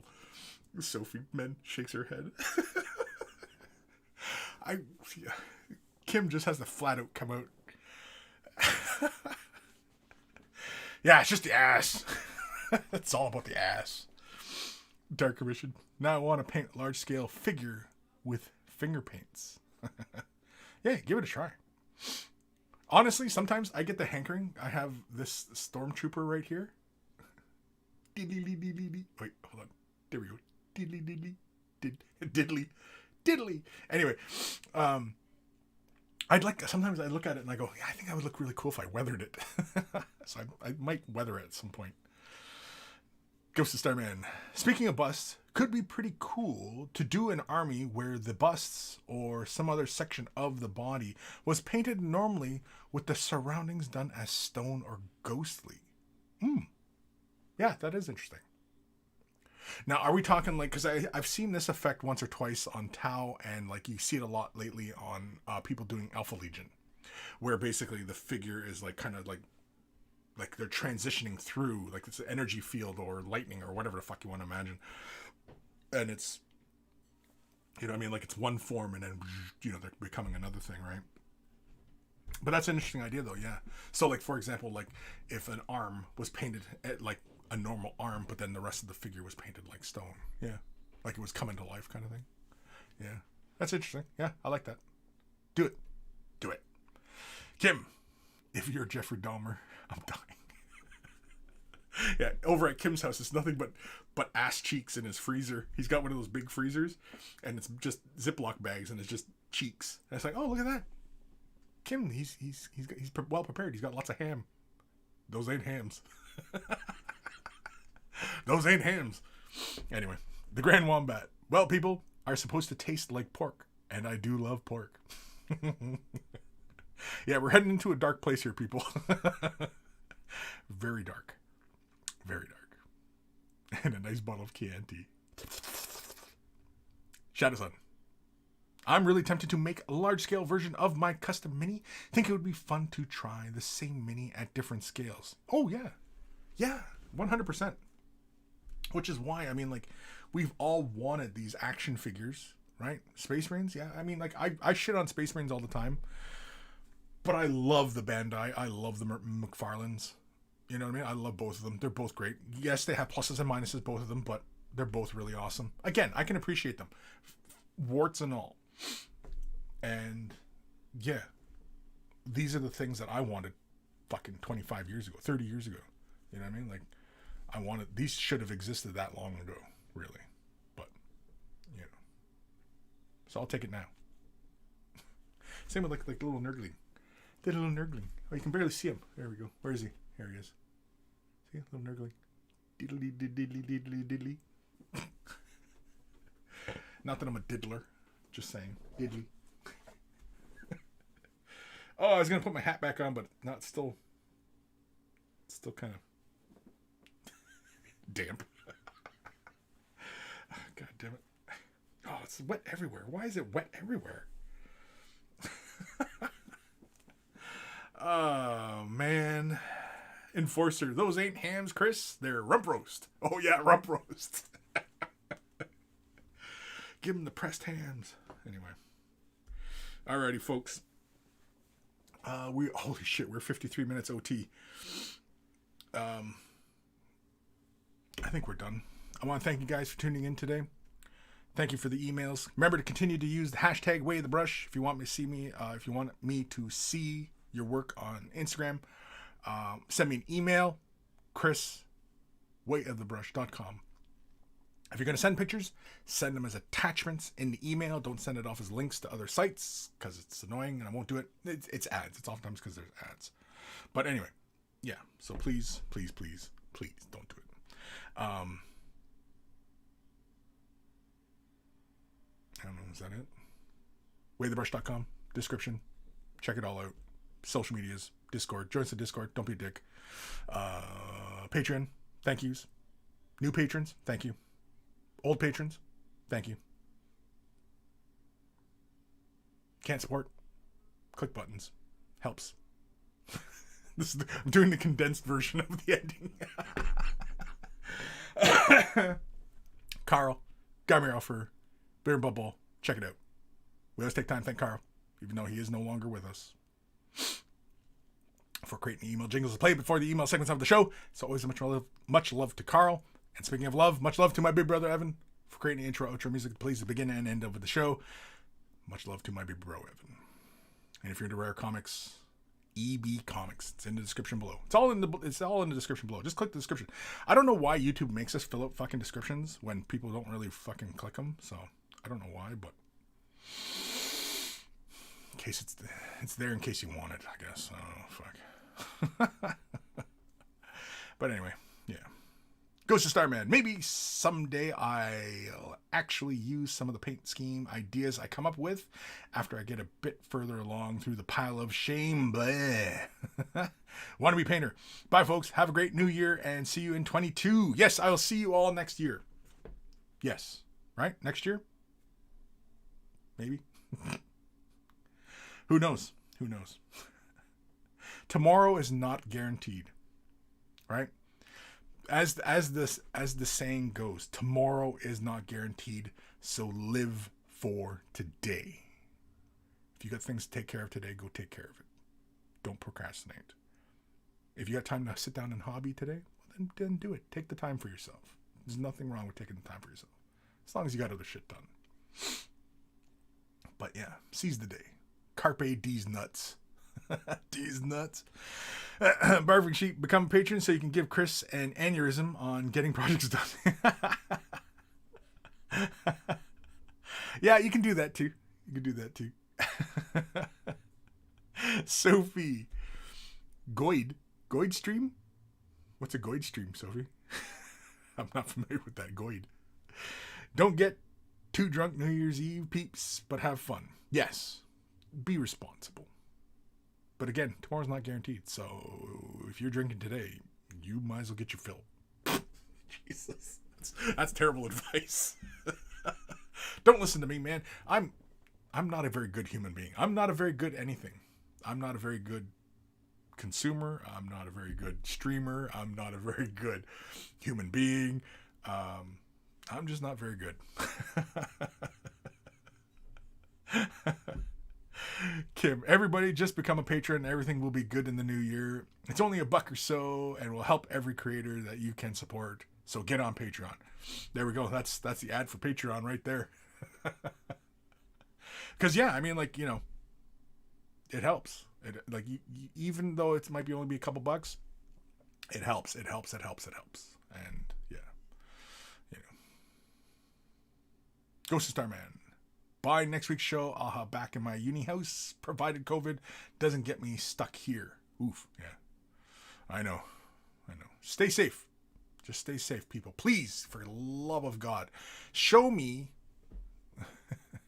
your brains. Show me how smart you all are. And stay safe. Wash your hands. Don't touch your face. You've got to go out, wear a mask. Get your shots. Avoid large gatherings if you can.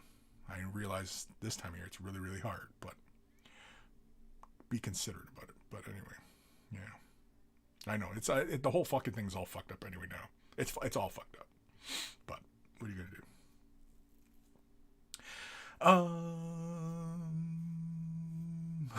do? Kim, Happy New Year's to everybody, and see you next year. Yes, will. Grand Wombat, you're very amusing, and that is enough.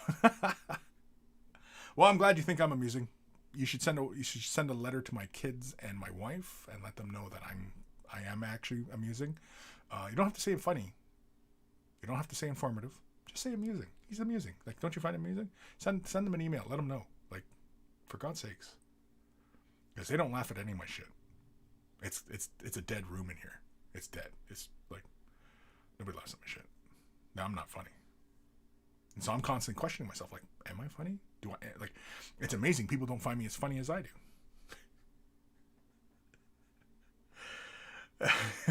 Enforcer, Kris, please drink responsibly. Also, Kris, drink like there's no tomorrow, shitbags. Get wasted. Fuck your couch. Goes to start, man. Show me your brains. Okay, let me grab my tree pan again really quick. Yeah, well, I mean, show me how smart you are. That's what I mean. Show me how wrinkly brain you are. Wrinkly brains, no smooth brains, right? The house that Kris has been building has been a house for wrinkly brains. I'm only interested in helping wrinkly brains. I don't care about smooth brains. Smooth brains, it's an evolutionary dead end. Wrinkly brains, the people who can evolve, change, adapt. Those are the real human beings. People who are stuck and can't think of new ways to think of things, they're evolutionary dead ends. They're trapped. And I don't feel bad for them. It's just how evolution works. So, show me all wrinkly brains. Now, don't start sending me pictures of your brains, please. Get an image just like, what the fuck is this? That's my brain, Kris. Anyway. I don't know where the fuck I'm going with any of this. Ghost of Starman, to be fair. Oh yeah, new season of Letterkenny. For anybody who enjoys Letterkenny, yeah. Watch Letter. And if you don't get Canadian humor, watch Letterkenny, and you'll get Canadian humor. Anyway, Ghost of Starman Deluxe. To be fair, you have to have pretty high IQ to understand Way of the Brush. There we go. That should be the tagline. You know, when they're talking about like trailers, and then you see like, you know, it's a really great movie. You know, New York Times, right? It flies like that kind of shit. Was Ghost of Starman Deluxe. You have to have a pretty high IQ to understand Way of the Brush. That's like one of those trailer things going by. Aaron sees drinks. Shit, it's 4:20. Yeah, I didn't have brownies last night, so I had to hit the bowl. And I was all right. I don't really care for smoking it though. It just, I don't know. I always feel short of breath after. I don't like that feeling. It's like, you know. I prefer brownies. I'm kind of a baby, really, because when I go swimming, sometimes I'll jump right in, but sometimes I usually kind of like dip my toe in and just kind of ease myself in. It's like a bath, right? It's like a warm bath, and I just kind of ease myself in. Brownies, it's kind of the same thing. I like easing myself into the ride. I don't like just, you know, take a hit off the pipe and just, here we go. You know, I don't really, you know, brownie, chill out. Oh, first hour, yeah, there it is. Second hour, we're in, we're ready. You know, I like taking my time. Marshall Lewis sits down watching. Yeah, you're watching, dude, and I'm ending the stream. We're done for the day. We're done for the year. This is the last Way of the Brush. Last Way of the Brush. 21. But yeah. Alrighty. I want to thank you guys for tuning in today. I'll see you all later. I'll see you next year. I'll see you next year. We'll see each other again. How's that song go? The Grand Wombat. Oh man, my edible will destroy you. I used to do Thanksgiving entirely out of edibles, even the turkey. Oh, fucking hell. Yeah, that would destroy anybody. What are you talking about? I don't even, like, because like turkey, like real actual turkey, I mean, you get sleepy from that anyway, right? So basting it in weed, you know. You know what, Grand Wombat? Are you on Discord? Are you on the Discord with us? Post some links, some recipes for weed turkey. We've all been really enjoying deep fried turkey around here. We just had it yesterday for Christmas, because we celebrate Christmas with our friends here, and deep fried turkey. That seems to be the tradition now. We've only been doing it a couple years, but it's now the tradition. And yeah, weed and turkey. Fuck, I think after one bite, I just.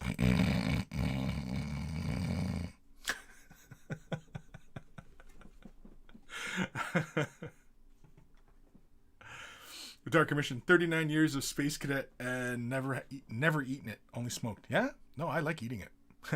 And yeah, smoking it though, no, I don't know, because yeah. Anyway, all right, you guys are just trying to keep me talking, right? Is that what the plan? Holy fuck, we're 64 minutes OT here. For God's sakes, people, don't you guys have anything else to do? Don't you guys have other stuff to do? Take care of? For God's sakes, man, it's Boxing Day. Oh, it's Boxing Day. Everybody's on holidays. I don't know. I got nothing. I'm done. I want to take this sweaty cap off. I want to get this sweaty fur off my forehead. Normally, I'm not averse to wet fur, but right now, it's not helping. It's not getting me in the mood.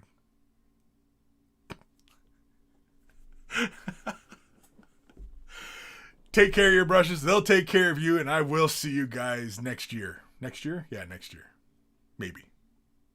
Unless I decide to pull the pin and just, fuck it, and just close my channel down. Maybe. Who knows? Who knows? Maybe next year, you won't even, this face won't even be recognizable. Maybe. All right, I'll see you guys later.